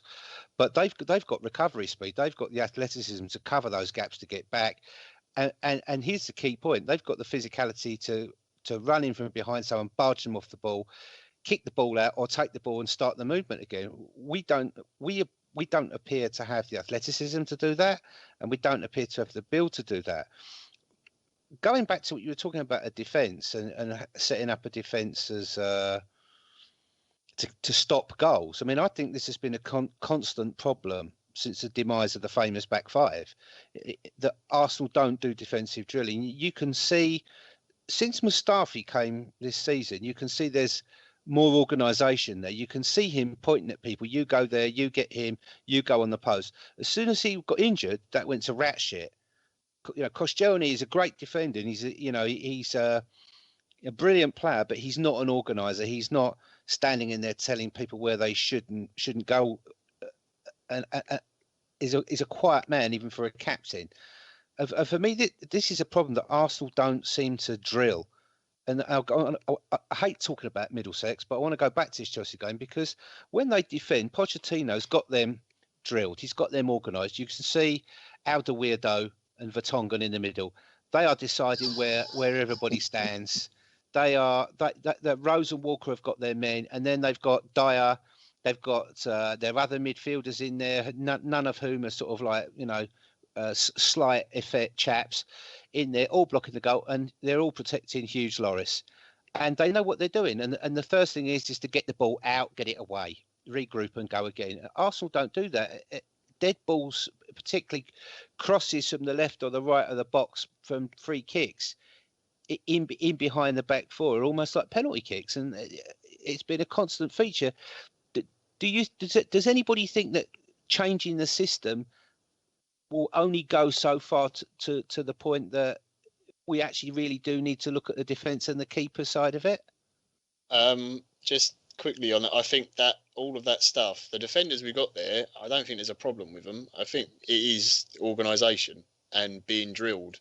And I'm not saying Arsene doesn't do any defensive work. I think that's ridiculous. He must do some, but it's something he's not interested in. He wants the pretty side of the game and play it out from the back and everything. And I think that's great when it works. It is wonderful. But like you said, there are times in games. I've got some great voice messages from you, Steve. Just fucking clear the ball. And yeah, I won't go into what you call the players, but all of that for me comes from the manager. You talk about Chelsea, Tottenham. What Pochettino did that surprised me more than anything in that game is he changed the Spurs system. He matched Chelsea. He played 3-4-3. Yeah. He went, right, we're gonna match you. Respects his opponents and changes his side of the game. And he did it against Arsenal, don't forget. He went 3-4-3 against Arsenal, remember? In the game. And what he's got is a big game strategy. Right? So when he respects the team, he goes, I'm going to set up this way. I'm going to have three at the back. I'm going to try to get my full-backs on. I felt he kept Walker in a little bit more this time because Hazard's a danger man on the left-hand side, but Danny Rhodes is like a crazy man down the other side. He played Son against us, who stretched out Mustafi on the right-hand side, on our right-hand side, and that stretched out the game and turned it into a running match. Right? And I felt we were in charge in that game. They were lucky to get the penalty, but at no point did you think we were going to smash them. And without Czech making that save, we could have easily lost that game 2-1. But what I like about Pochettino is he has a strategy depending on the game that's ahead of him. And what I don't like, and what you guys already alluded to, is that we just seem to go out there regardless of the opposition and don't change our structure to give us a chance to compete and get on the ball and play our possession combination game. And once we can do that, we're the most technically adept team in the league. But if we haven't got the ball, we are quite open defensively. Even Stoke. Sorry, Chris. I was going to say quickly. The most frustrating thing is that we've seen Arsene change attitude in certain games.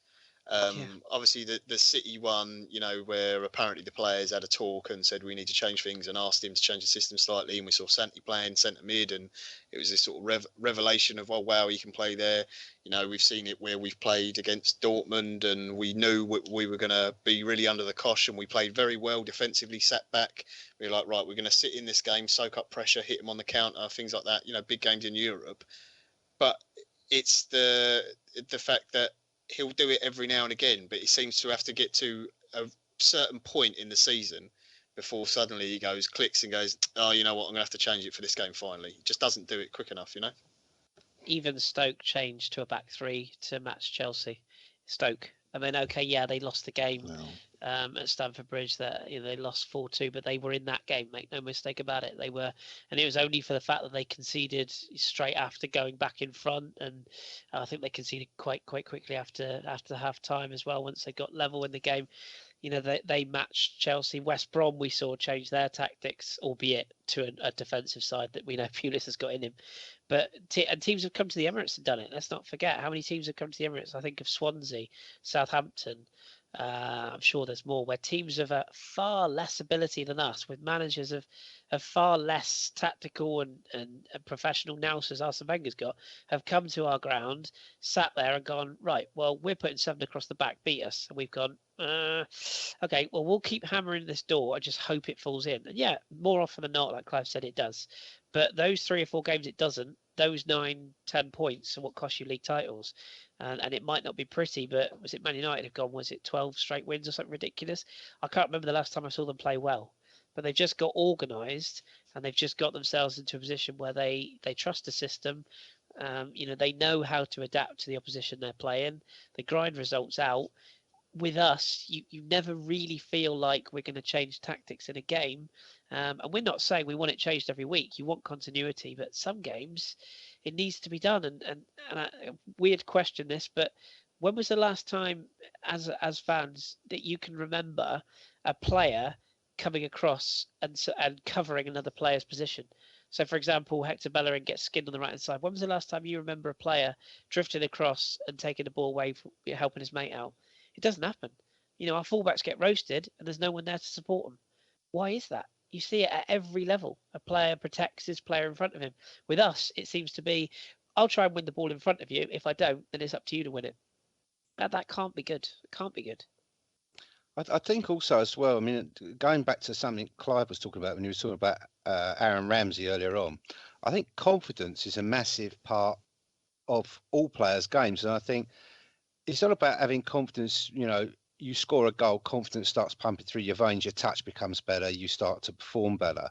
But I think that also goes through a side when they're happy with the system they play in, when they're happy with the way that they're asked to play, with the way they're performing, they perform even better. And I think, if you like, possibly the fact that this system is such a bastardized version to try and accommodate somebody which doesn't, it only works 80% of the time, and 20% of the time it doesn't. The 20% of the time it doesn't. The shit the players see on social media, the shit that they feel about bad performances make them feel bad. They lose confidence. So I think that's a big factor in itself why it needs changing. Even going back to the goalkeeper. I mean, Fabianski, when he left to go to Swansea, that he was asked in Gazeta Wyborcza, which is like the biggest independent newspaper in Poland, why he left. I mean, he was Poland's goalkeeper at the time, and he said first of all that he wasn't very confident he would be starting. He said that both he and Wojciech Szczęsny had got very used to being coached by Tony Roberts, and all of a sudden they found themselves with Jerry Payton, who was very repetitive. They felt he didn't push them, he didn't challenge them, and Jerry Payton as a keeper wasn't a very good keeper. If you watch any old performances of his in the big match, you'll see him Morris dancing at corners, leaving way too much of the goal behind the wall open. So if the guy gets it up and over, it's in, you can't get it. All the things that our keepers do are mistakes. They're Payton's career mistakes. I think that generates a lack of confidence in the back. I think you've got a keeper who's not being pushed, who's not being challenged. You've got a back four who are not organising. You've got fullbacks bombing on who are not being covered. You've got a mid two overstretched, and I think as well there's something there that goes with the red carpet that they don't, when they see certain teams, they feel they don't need to bother to turn up. Well, evidence tells us the other way. I think it's quite clear that everybody thinks we should have a middle three, and Ozil should be part of the front three. So I'm going to hand back to Gim now, who's got some listeners' questions, and he's got some other bits and pieces as well. Gimli, are you there, darling? I am. Right, Danny, we've got a little bit on Kelly Smith. For all of you listening, I know we keep this normally to about an hour and a half. We won't go back to our old days where they were like 2 hours long. So what we do is we'll have a few quick fire questions. I've got predictions to do. I've got shout outs to do, and the bit on Kelly Smith. So Danny, before we head to the next part of the show, which is listener questions, we wanted to do a bit of a tribute to Kelly Smith of Arsenal Ladies, who retired this week. Danny, you have all the stats on Kelly's glittering career.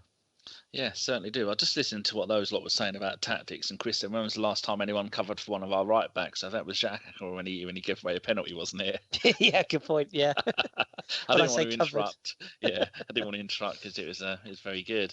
Right, Kelly Smith. Yeah, she retired this week. She's I think she's 38 now. She's an MBE. She was the Arsenal ladies number 10. Now, because women's football in this country is so unreported, trying to find out any kind of details about her. When you go to the Arsenal website, there's 2 paragraphs, and it's just utter nonsense. If this is the kind of the equivalent to Dennis Bergkamp or Ian Wright or Henry, that kind of goal scoring there for a long time, and it's just bullshit how the club have represented her with the 2 pages I found on the Arsenal site about her. So from what stuff I have managed to dig up, apparently she scored 125 goals in 144 games. Now I doubt very much that is anything other than just league games. She was at Arsenal for 3 spells, 96, 97, 05 to 09. And then she came back in 2012 until she retired this week. She played for England from 1995 to 2015, according to Wikipedia, but I thought it was 2013. Anyway, 46 goals in 117 games. The Olympics for Great Britain, she played 4, didn't score any. Now, various reports, The Guardian, The Times, The Sun, The Star, The Independent, they anywhere from 18 trophies to 24 trophies that she's won. One thing they did all agree on, that she won the quadruple with Arsenal in 2006-07. That would be the league, the FA Cup. I think it was the UEFA Cup, which is then went on to become their Champions League, and maybe the League Cup as well. Because back in the days before Chelsea, Man United and Liverpool bought women's football by just chucking so much money at it. It's ridiculous. Even some of our players have gone there. She managed to win that UEFA Cup, 6 league titles, although some say it's 5 FA Cups. Some have said it's 3. 1 League Cup, 2 Charity Shields, and she was FA Women's Player of the Year in 2006 and 2007.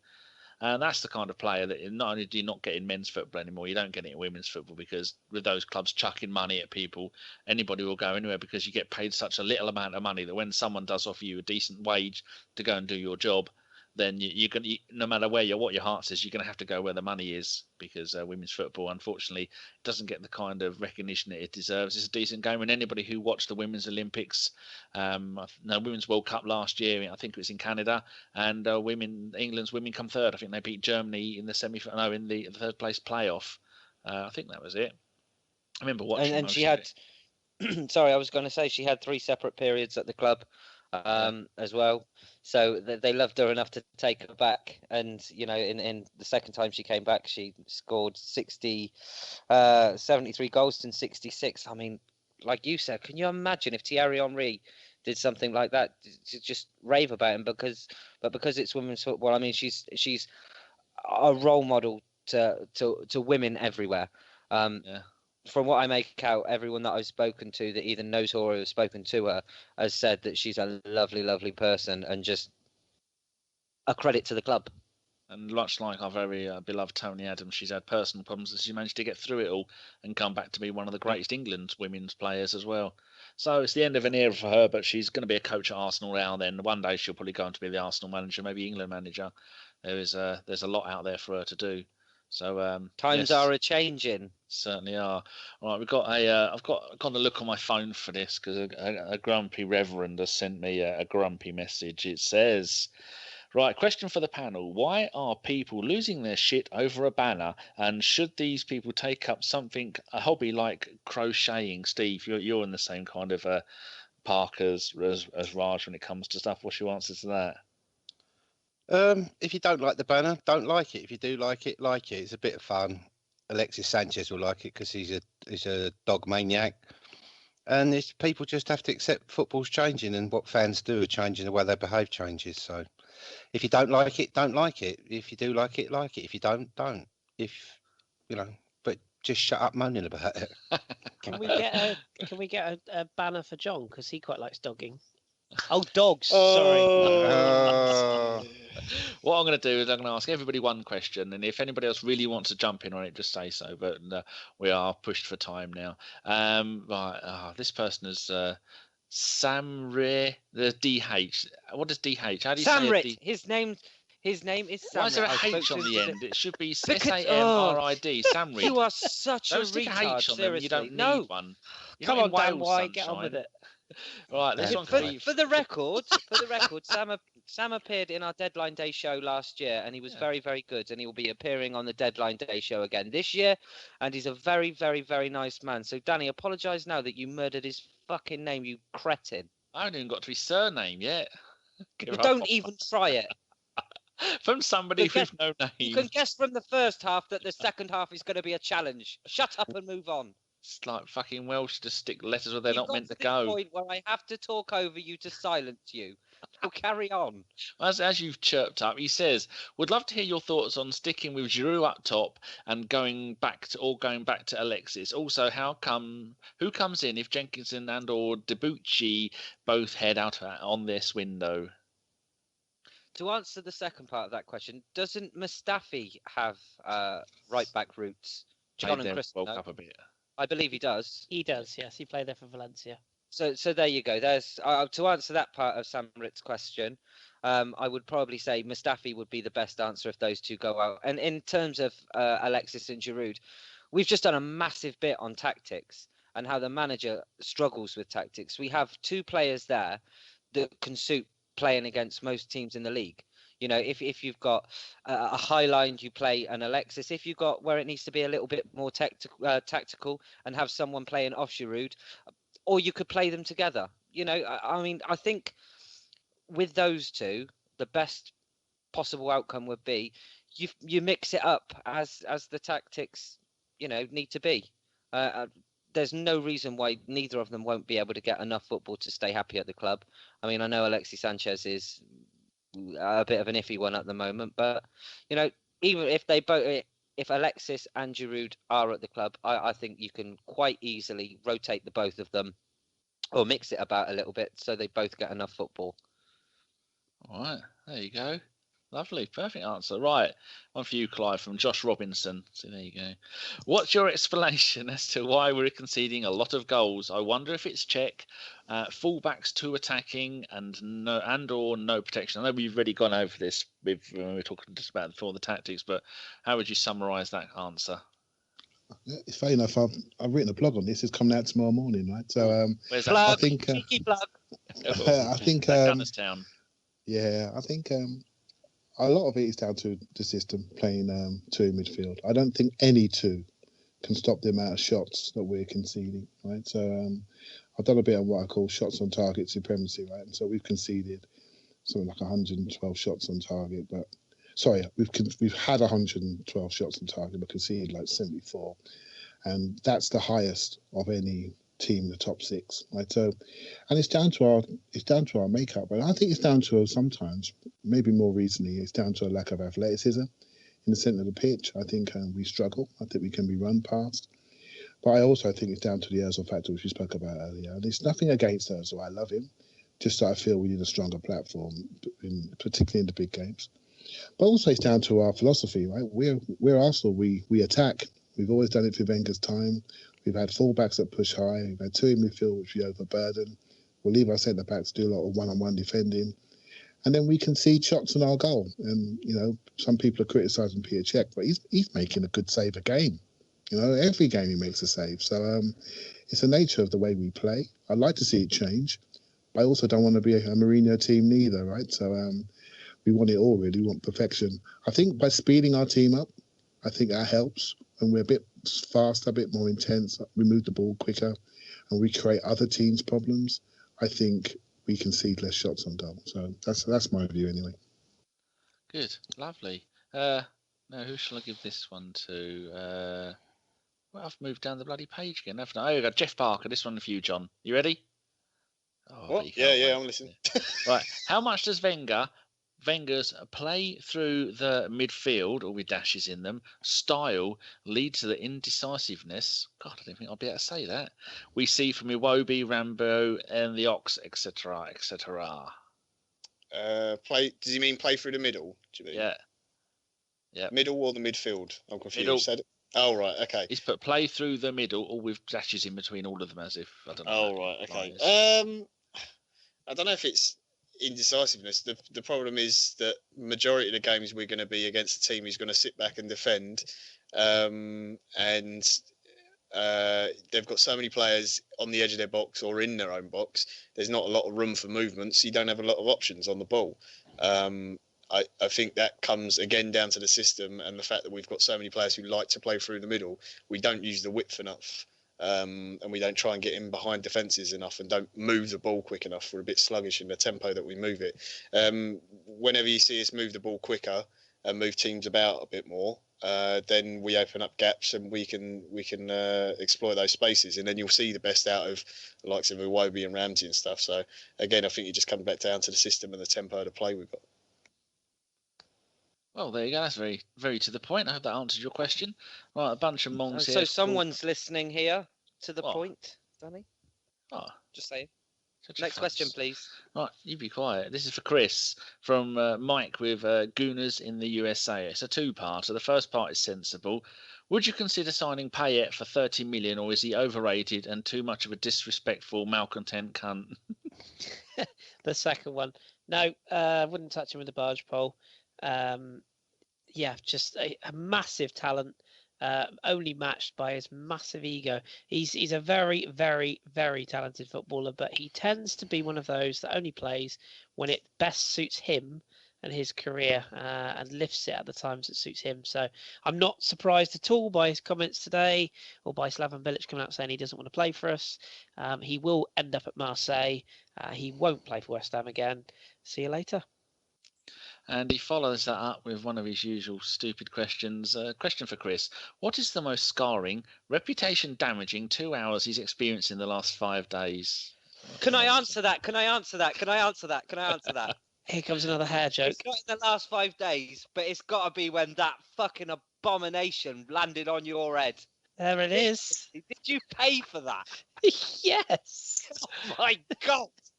Jeez. What did you ask for with that? Did you say, please make me look like a cunt? I just went in there and said, can I have an aging Martina Navratilova, please, Governor? I'm thinking of going full lesbian. Oh, I'm after Samir Nasri. I've got some stuff I want to inject him with. Kris, you know I love you. Absolute scenes. What have you done there, mate? I only come for the abuse. At least he has a hairstyle, Gimli, unlike yours. Where's this one as Billy the well? Wiz. Drop your shit beard. He's been ripping you all summer, most of the winter. You're quiet now. You've got the opportunity. He's got shit hair. Let go. I insult him every week about his hair. It's just getting boring now. I haven't spoken to him for a couple of months, so that's my excuse. It's all coming out as one. What's the answer to the question then, Kris, or isn't there one? It would have to be spending 2 hours with Mike and Andy on the Gooners of the USA podcast. Did they do it on video? They do, didn't they? Which is weird. They do their stuff video. No, it was not a video. No, I was naked throughout, but unfortunately they didn't put the camera on. So I didn't see how much you're doing videos with that hair. Are you? So you didn't see how much Mike drinks then? Jesus. No, I At didn't. one point, he opened a bottle of champagne when I was there, but then again, that's maybe just me. No, they're great. They were very hospitable, and I enjoyed it very much. So lovely pair of guys. I will say one thing though, Kris. Go on. You've now gone being likened to a gay aging porn star, but it's better than being likened to that picture of that Russell Brand looking fella with the guns on the bed. Although he did have your sheets. Do you know the one I get most? And I'm opening myself up here. Keith Lemon. Oh, I get that all the time. Keith Lemon on the adverts. I think opening up's going way too far, if you don't mind. Not surprising, the colour of the suits you've got. Hey, I got me a job. Hey, what can I say? Whilst who's next for a question? These boots are made for walking. Who's next? Is it? Oh, what? I'll give this one to Steve. He chirped up. This is from Jay. If we don't finish top 4 this season, do you think we will struggle to ever get there again in the next 5 years? No, I don't think we'll struggle to get there. I think if you look at Arsenal's financials, they have the wherewithal to go out and buy players of £42.5 million. They have they've got a good first team squad now. The question is, we just need to get over this period we're in and sort the system out, and we can be back up there competing if we sort the system out. Possibly, we'll have some players leaving the club and they will be replaced. But I've supported Arsenal for 50 years this year. 39 years of those I was a season ticket holder at Highbury, and the closest we ever came to relegation. This is Arsenal's attitude to relegation. The closest we got to relegation was we were in 17th place. There were 22 teams in the league then. Terry Neal was the manager, and we got panned 5-1, or was it 4-1 at West Ham, Upton Park. I got my head kicked in, and outside, and because we got cornered by some oiks. But mind you, we were actually in the home end, so we were rather asking for it. But Hillwood's dad's attitude the next morning was quite clear. He sacked him. Boom, gone. And I don't think Cronker's the same sort of owner. But I think there's another factor, and I think it's something people need to start to understand. Arsene Wenger's not a young man. He's getting on a bit, and this might well be the contract that he's alleged to have signed. This is probably going to be his last contract at Arsenal. So after him, there'll be a new regime and a new way of doing things. I understand for many Arsenal fans that's going to be very painful because that's all they've known. For me, it's not all I've known. I know that the Arsenal will be constant. They'll always be a big club and they'll always be up there competing. And people need to put things into perspective. Arsenal are the third most successful club in England, and they're the most successful club in London, and they've got the biggest fan base in London as well, and they've got the biggest turnover. So theoretically they can afford to pay good wages. They can pay good players. Yes, they'll be. Even if they don't do it this season, they can still get back up there the next. Good. Right, Gimli. This one is no, that's not for you. That one's going to be for Clive. Oh, here we go. From Tim08. Have you been disappointed with the Jeff's development and opportunities this season? No, I don't think so. I think we can all see that there's definitely a talent there with Jeff. But I think, unlike Wilshere, where he got played his bollocks off, I think it would be nicer to see him slowly integrated into the side. And I think that's the best way to nurture young talent at the club. I think Iwobi probably plays a little bit much because we haven't got the other players there, or they're being used in other positions. I think definitely the way to approach it with Jeff is slow and steady, and go from there. Well, that was music to my ears. Right, this one is from Nebraskan Gooner. This is almost as if we knew Clive was going to be here. Where's the weak spot in our team? Does it need addressing now or in the summer? I bet you're salivating at that, aren't you? Oh, crikey. I personally think we lack speed in centre mid. And this is why Coquelin plays a lot of games, because he's the one that can keep up. So although we've got 6 centre midfielders to start the season, and we've rumoured of Santi having his second operation today, we suddenly look very light. We're suddenly down to 2. We've got contracts coming up for Jack, for Oxlade-Chamberlain. I think Ramsey the same period in 2018. If he is, no one's talking about it, but he can't be too far away because it all signs at the same time. And I think we're reaching a seminal moment with the manager coming to the end of his contract. I think I'm looking at one player in there to really give us a little bit more physicality and speed if we're going to stay with this system. So that's the weakness for me. It's easy to say get another centre forward, but I just don't see him doing it at the prices that are out there. So. Fair enough. Right. This next question is going to go to who wants to see? Is it Kris or John next? I don't know. I'll let John have it. From Bobby, check your body. Check the money. I've asked him if I have to stop doing that, and he says no. That's kind of ruining the fun. Right, it says, do you think our youth prospects are good enough to make the step up to the first team squad? Either Kris or John, whoever wants that. I haven't got a fucking Scooby. That's why I changed it to you or Kris. Well, I don't know. I don't know enough about them. And it's like the question you asked Gimli about Jeff. I don't think anyone really expecting him to be in the first team yet, are they? I know he was exciting, and that was it the Emirates Cup or whatever game it was he played in. He looked quite good and whatever, but they've got years of development ahead of them. Most of those kids are like 16, 17, so it's just one of those you have to wait and see. Oh, okay.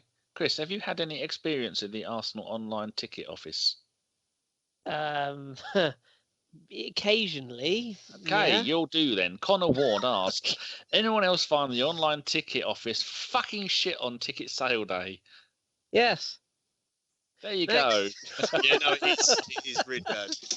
It is. Don't It is. tell me you could have answered that, John, for fuck's sake. The ticket I can exchange tell you system anything is about terrible. a computer working properly or wrongly. Why is it so? Yeah, unless it comes to Jeff figuring out how to use Skype, you've got no chance. Oh, Oh, hello, it's an Apple bro. device. Don't count. It's not a real computer.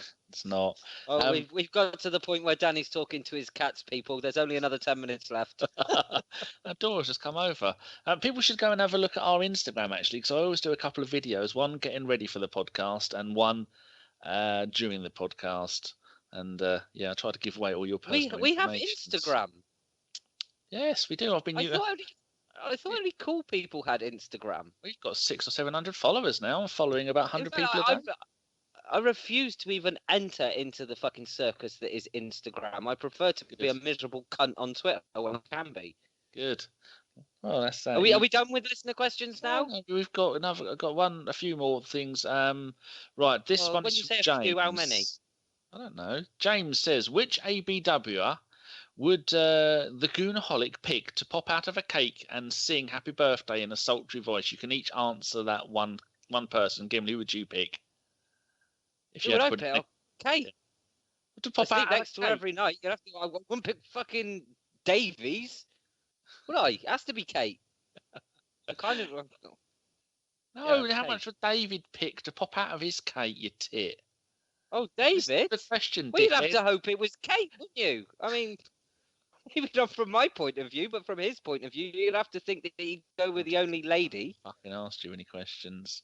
Does anybody have a slightly humorous answer to this? Because Gimli doesn't seem to get it. Raj. It would be Raj because you just said cake. So it No, has he'd to have be eaten Raj. it from the inside out. He wouldn't be Exactly, able to he'd get eat it it Jump out of a out. pizza. He'd jump out of a pizza box. Let's have it right.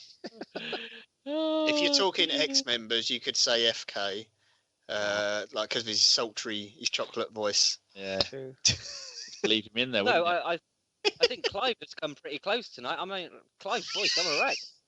Is that your microphone or your actual voice, Clive? Oh, Clive's never coming No, back. this is it. This is how I See, sound on listen the to side. it. Oh, that's Well, sexual As chocolate. Clive is our guest, I'll give him a really good question from Alex Bangert. I'm sure you don't pronounce it like that. Where would you rank Koscielny? Yeah, in terms of Arsenal centre-backs, given his length of service, consistency and crucial goals over the years. And if anyone else has got an answer to that, we can make that the last question. Well, I know Alex actually. He's a really good guy on Twitter, and I really rate Koscielny. I think we got him at a cheap price. He's do you remember the Carling Cup final against Birmingham when he sort of let us down the last few minutes with Chesney, and we wondered about him getting sent off. We wondered about his rashness in the tackle, but he's grown and grown and grown. And I'll tell you what, if Bayern Munich were coming in to buy one of our players, he'd be the one they'd try to buy. Well, I think he's in the top 3 or 4 centre-backs in Europe. And the fact he's committed his career, the bulk of his career to us, I think he's great. I think without him, we're half the defence without him, you know. And I dread to think what it would be like if he wasn't there. I don't see any of the current centre backs being able to replace his athleticism. So I rate him very, very highly. And as a pure footballer, as a modern footballer, he's right up there with the Souls, with Tony Adams, on pure ability, in my opinion. And I just wish he had a bit more voice, a bit more leadership, because I do think he needs that strong talker next to him. But apart from that, I think he's spot on. Wow, that's a very good answer. Does anybody else want to chip in on that? If not, that was the last question. Just to agree with everything that Clive said there. He's a player that, you know, I remember when he first came through at Lorient, I thought, oh, there's a player here. Didn't expect him to develop as well as he has, if I'm completely honest. But he is the epitome now of, if you look at how well players play with him, that's always for me a good sign of a good defender, because other players, they perform at a much higher level when Kos is there, and he reads the game so well. I've not seen a player read the game as well as he has for, well, as long as I can remember in Arsenal's modern era. And he's exemplary, and he's a proper player off the pitch as well. You know, you don't get any bullshit, you don't get any stupid tabloid sort of stuff going on about him. He's a proper professional, and I just hope we've got him for another 5, 6, 7 years so we can build the team around when he's still there. I want him to be an experienced member of the squad when these younger kids are coming up, because what better role model than him for someone like Rob Holding. Well, it seems Gimli's wanky fucking Welsh internet has let him down again. He's fucking 28k modem he's probably deep fat fried it and snorted it. So we're gonna have to go on to predictions, right? Kris, what's yours for Swansea this Saturday, 3 p.m. away? 3-0 Arsenal. Oh Christ, hard to predict this lineup at the moment. Giroud's too obvious. I don't know who the hell plays for us. Iwobi, there you go. You don't know who plays I can't remember. I don't know who's fit and who's It's not. one of those days. Yeah, who are John, we? What club are we? who do you think? What do you think? Who's the manager now at Swansea? Is it Clement? Yes. Yep. Yeah. We're at home, aren't we? Yeah. It's away. Home or... Oh, It's so what? away. Oh, for fuck's sake. 2-1, Alexis. 2-1 to us, sorry. Oh no! When I type this down, I'll make sure I get it the right fucking way around. I don't just put. I always send 1-5 you a and- message. You sometimes you do. Yeah, sometimes Steve, I remember. what's your prediction? It's another tough game, isn't it? Where it's new manager trying to make an impression. I haven't seen it. Have they played under this manager since Bradley got the No. Spanish well, Archer? They kind of have. They won away at Palace. He took the halftime team talk and was on the bench second half. All right. Kinda. I think Fabianski always tries extra hard when he's when we're playing against us, and I dread to see the name Montero on the fucking team sheet because you just know that he will be going round the outside and behind either Nacho or Hector Bellerin. And Swansea in the past have been a bit of a bogey team, so I'm going to go 2-1, and I'm going to go Giroud. Oh, how lovely, Clive. What's your prediction, including goal scorer? Yeah, If you I could see put a, a I guess. see a, I go 3-1, and I really think we've had a couple of weeks for some of our key players had a bit of a rest. You know, Ozil's had a bit of time off. Sanchez had a little bit of time off. Koscielny, Bellerin, though he's been injured, a bit of time off. Not sure where Walker is fitness-wise. I just think this is a chance to reboot things, and I'll be very interested to see the team that we pick and who's fit.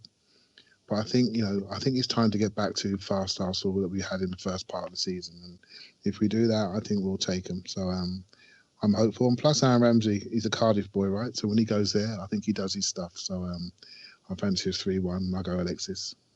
Oh, and Sanchez. There you go. And Gimli, what are you going to have? Oh, I don't know. I think 12-0 Swansea. Do you? Yes, I do. Oh, bloody hell, Gimli, you little shit. So that's Gimli's prediction. Do you think Didn't know anyone's he was noticed? from. Didn't know he was from Morecambe. He holidays in Norwich. Right. So what do we do after that? Oh, we've got to do shout outs, haven't we? Clive, who would you like to say hello to? Oh, wow. I'd like to say hello to Dave Seeger, Gunnerstown. Yes. He's a top bloke, and he inspires me on my writing, and we sort of help each other out on that side of things. And he proofreads my stuff. I do appreciate that, and he's always been very supportive. So Dave's the man. Okay, Steve. A couple of shout outs. One is to @oldmangooner, Mr. Evans, who's a Welsh person, and he's been a lifelong Arsenal fan. Sits in block 25, but he was a very funny bloke. Him and I have been having a discourse on Mr. Trump's urinary tract today, which has been hilarious. We've literally pissed ourselves. So that's one shout. And the second person I'd like to shout out is actually Clive, and I'd like to thank him for taking the time to come on with us tonight. Cheers, mate. Been writing some stuff on Gunnerstown. Me and him have been yakking away with Jane Cavendish about tactics for a long time. And it's good to have him on here and listen to his views. So thanks for coming on, Clive. And if you're not following Clive, you should be. Yeah, thanks for asking me, guys. I really do appreciate it. It's a great chance to sort of get to know you and see what you all do. You're a crazy lot, but it's been good fun. I'm just messaging Gimli on WhatsApp. He said, "Hold on, my computer's been a bitch." So we carried on without you. But he might be back for the last couple of minutes. You never know. John, who's your gentleman's nod going to go towards? Mine is for a chap called, I'm going to say his surname wrong, Sean Mush. I think it is. It's at FF_SMEUSCH. He was asking about who's the lad who'd been on the show several times before who broke down the wage and spending. He was talking about Steve, which I think I Steve like him found. because he's a Yeah, lad. he thought you were a young man, Steve, which of course you are. Absolutely. Bounder of this parish. But yeah, yourself. he's great to chat to on Twitter. So yeah, give him a follow. Oh, is Gimli back with us? I'm here. Just in I'm time here, for my- the shout-outs and prediction, Gimli. We did hear you say 12-0 to Swansea. That was that your prediction? No, it wasn't. I am going for. Might have been me 2-1 putting on to an Ars- accent. I'm going 2-1. You haven't. You have, haven't you? Hello.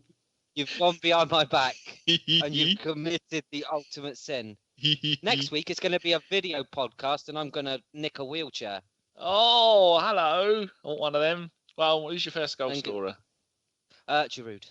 2-1 to Ah. Arsenal. Giroud. Who was your gentleman's shout, gentleman's nod aimed at? It was 2 people, Ooh. because out of all of the people that follow me, only 2 decided to make me laugh by tweeting me anything at all. And those people were at Boyd_D1. That's Davy Boyd, lovely fella, and at Uncle_Hair. So it's all about the underscores this week. 2 lovely people, fantastic gooners, and go and give them a follow. Tell them what hair sent us.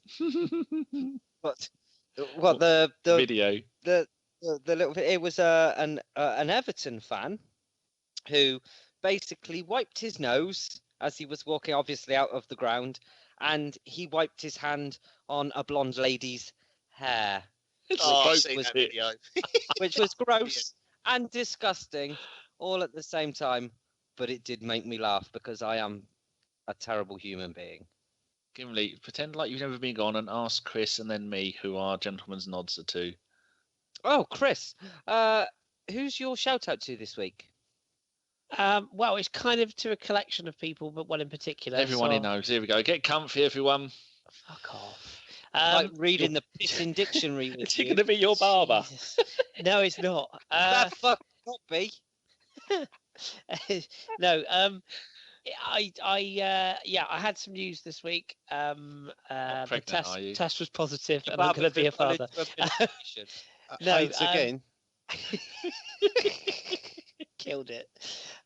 No, I got some good news this week in a job I applied for a number of months ago and have been working very hard for, which I was very successful in getting, and a lot of people wished me good luck. A lot of people tweeted me to say well done afterwards, and it was very, very kind of all those people. So to all those people, and in particular one Mr. Goonaholic, who said some lovely words, bless him. I mean, he always does, he's a gentleman, but on the week of his birthday I thought I'd give him an extra special thank you. So thank you to everybody that did tweet me. That was very, very kind. It's great.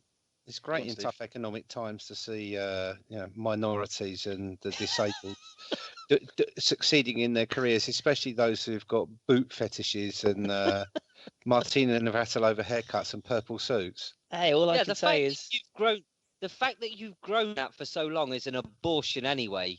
The fact that then you've gone on and put fucking highlights in it. What the fuck were you thinking? Hair jealousy. Honestly, I would have to question which one of us was on drugs. I wouldn't. That's how bad this is. Are they aware of Indie Kris?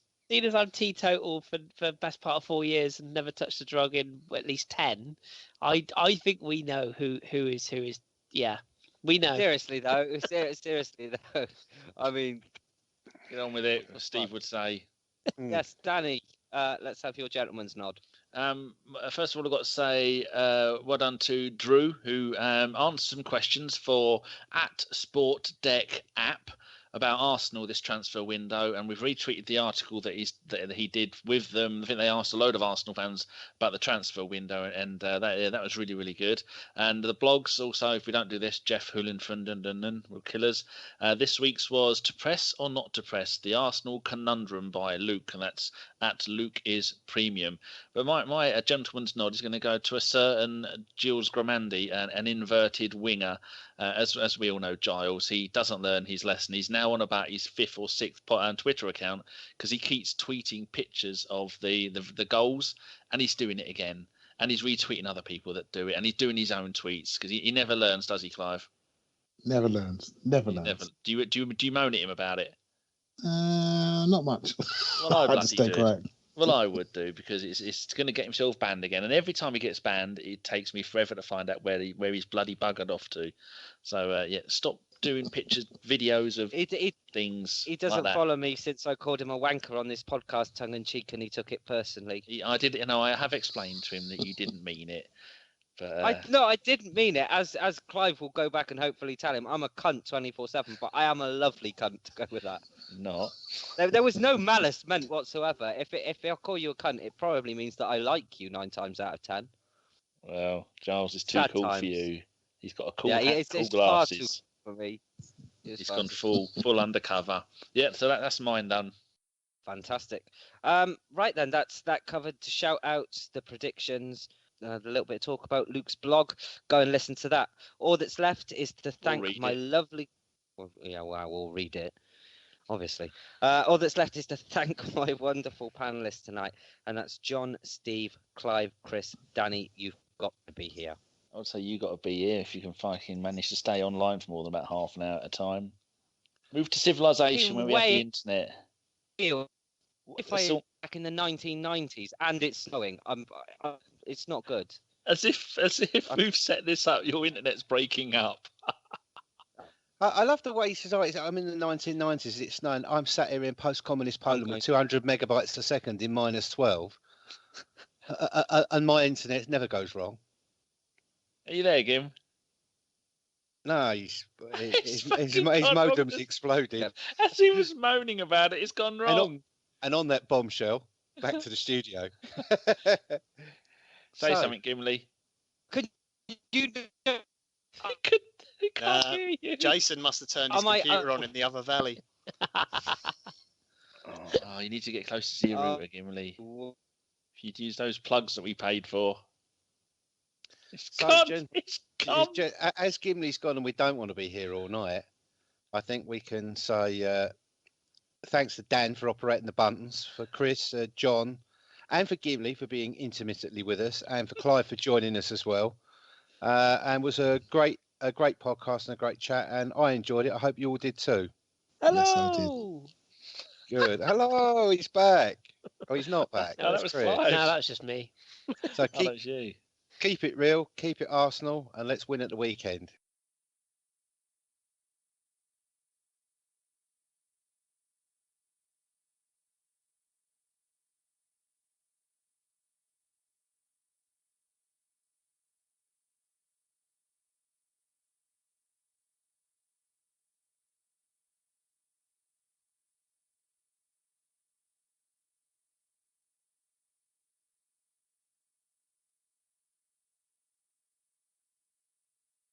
Are we all there still?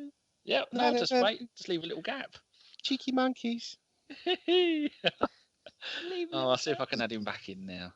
Yeah, so nicely wrapped up, Steve. Saved everyone else the bother. Oh, you know, I've just I haven't done the hosting bit before, so I'm just taking just having a little go while he's gone. Steve, you should come on the radio show. Kris just decides to walk off sometimes halfway through without telling you, and you're just left there going, "Oh right, there's all these people live watching me. I've got a host to now." keep you on your toes, isn't it? What worries me is when he's in his kimono, though, John. That's the worrying thing. Kimono. Can't even spell that. So my mate said to me the other day, Kris, he didn't know that you had a little boy, and you got the new wide-angle camera. You got the pictures obviously up on the. On my wardrobe. Yeah. He was like, "Has Kris got a son, or is he just announcing to the internet that he's a paedophile and he don't care?" All right, Clive, listen to this. A series of pictures all crossed out on his door. Hello, little boy. Come to Daddy. Oh man alive. No, I can confirm that is my child. Yeah. Oh, I did say to him, I was like, "No, that's all right. You ain't got to worry about that." My word. Ah, dear. Well, thank you very much for joining us, Clive. It's very good. Yes, yeah, I really enjoyed it. I hope I didn't bore you to death with some of my analytical stuff, but it was actually it was a good sort of tactical bit, so I enjoyed that. So We do have our listeners do like the detailed information on stuff. yeah, so let's see how it goes, see what sort of response you get. But I do appreciate you asking me on. So Well, I'm sure thanks, we'll Steve, for talk that. online. Yeah, Steve, we'll keep chatting. Look out for the blog tomorrow, mate. This one's a big one. Well, let us know from the podcast. Tweet the podcast that it's out, and then we'll retweet it from the podcast account as well. Yeah, that'd be great. Cheers. Thanks a lot. So, Lovely. Keep thinking, Clive. Yeah, I've got one. It's a new one. No one's seen this one before. So let me know what you think, right? And see if it makes any sense. And it follows on from our chat tonight. So see what you think. Lovely. Look forward to it. Take care. All right, boys. See you later. Thank you. See you later. Cheers, Thank Clive. you. Gentlemen, Bye. I'm off as well. Yeah. As am I. It's, I have to work in the morning. 10 past fucking 11. I haven't got to get up for work in the morning. Ha ha! Ah, you lucky bastard. No, you- Chris, I'm about to retweet a lovely little clip of Lapadula putting Joe Hart on his arse. It's quite funny. Oh, Yeah, I'll have a look at that. while we're at it, and whilst I've got you two hipster cunts here, because I wanted to ask you this. Uh-oh. Joe Hart, right? I was talking about this to Clive the other day, and people were saying, "Oh yeah, he's a brave keeper," and that.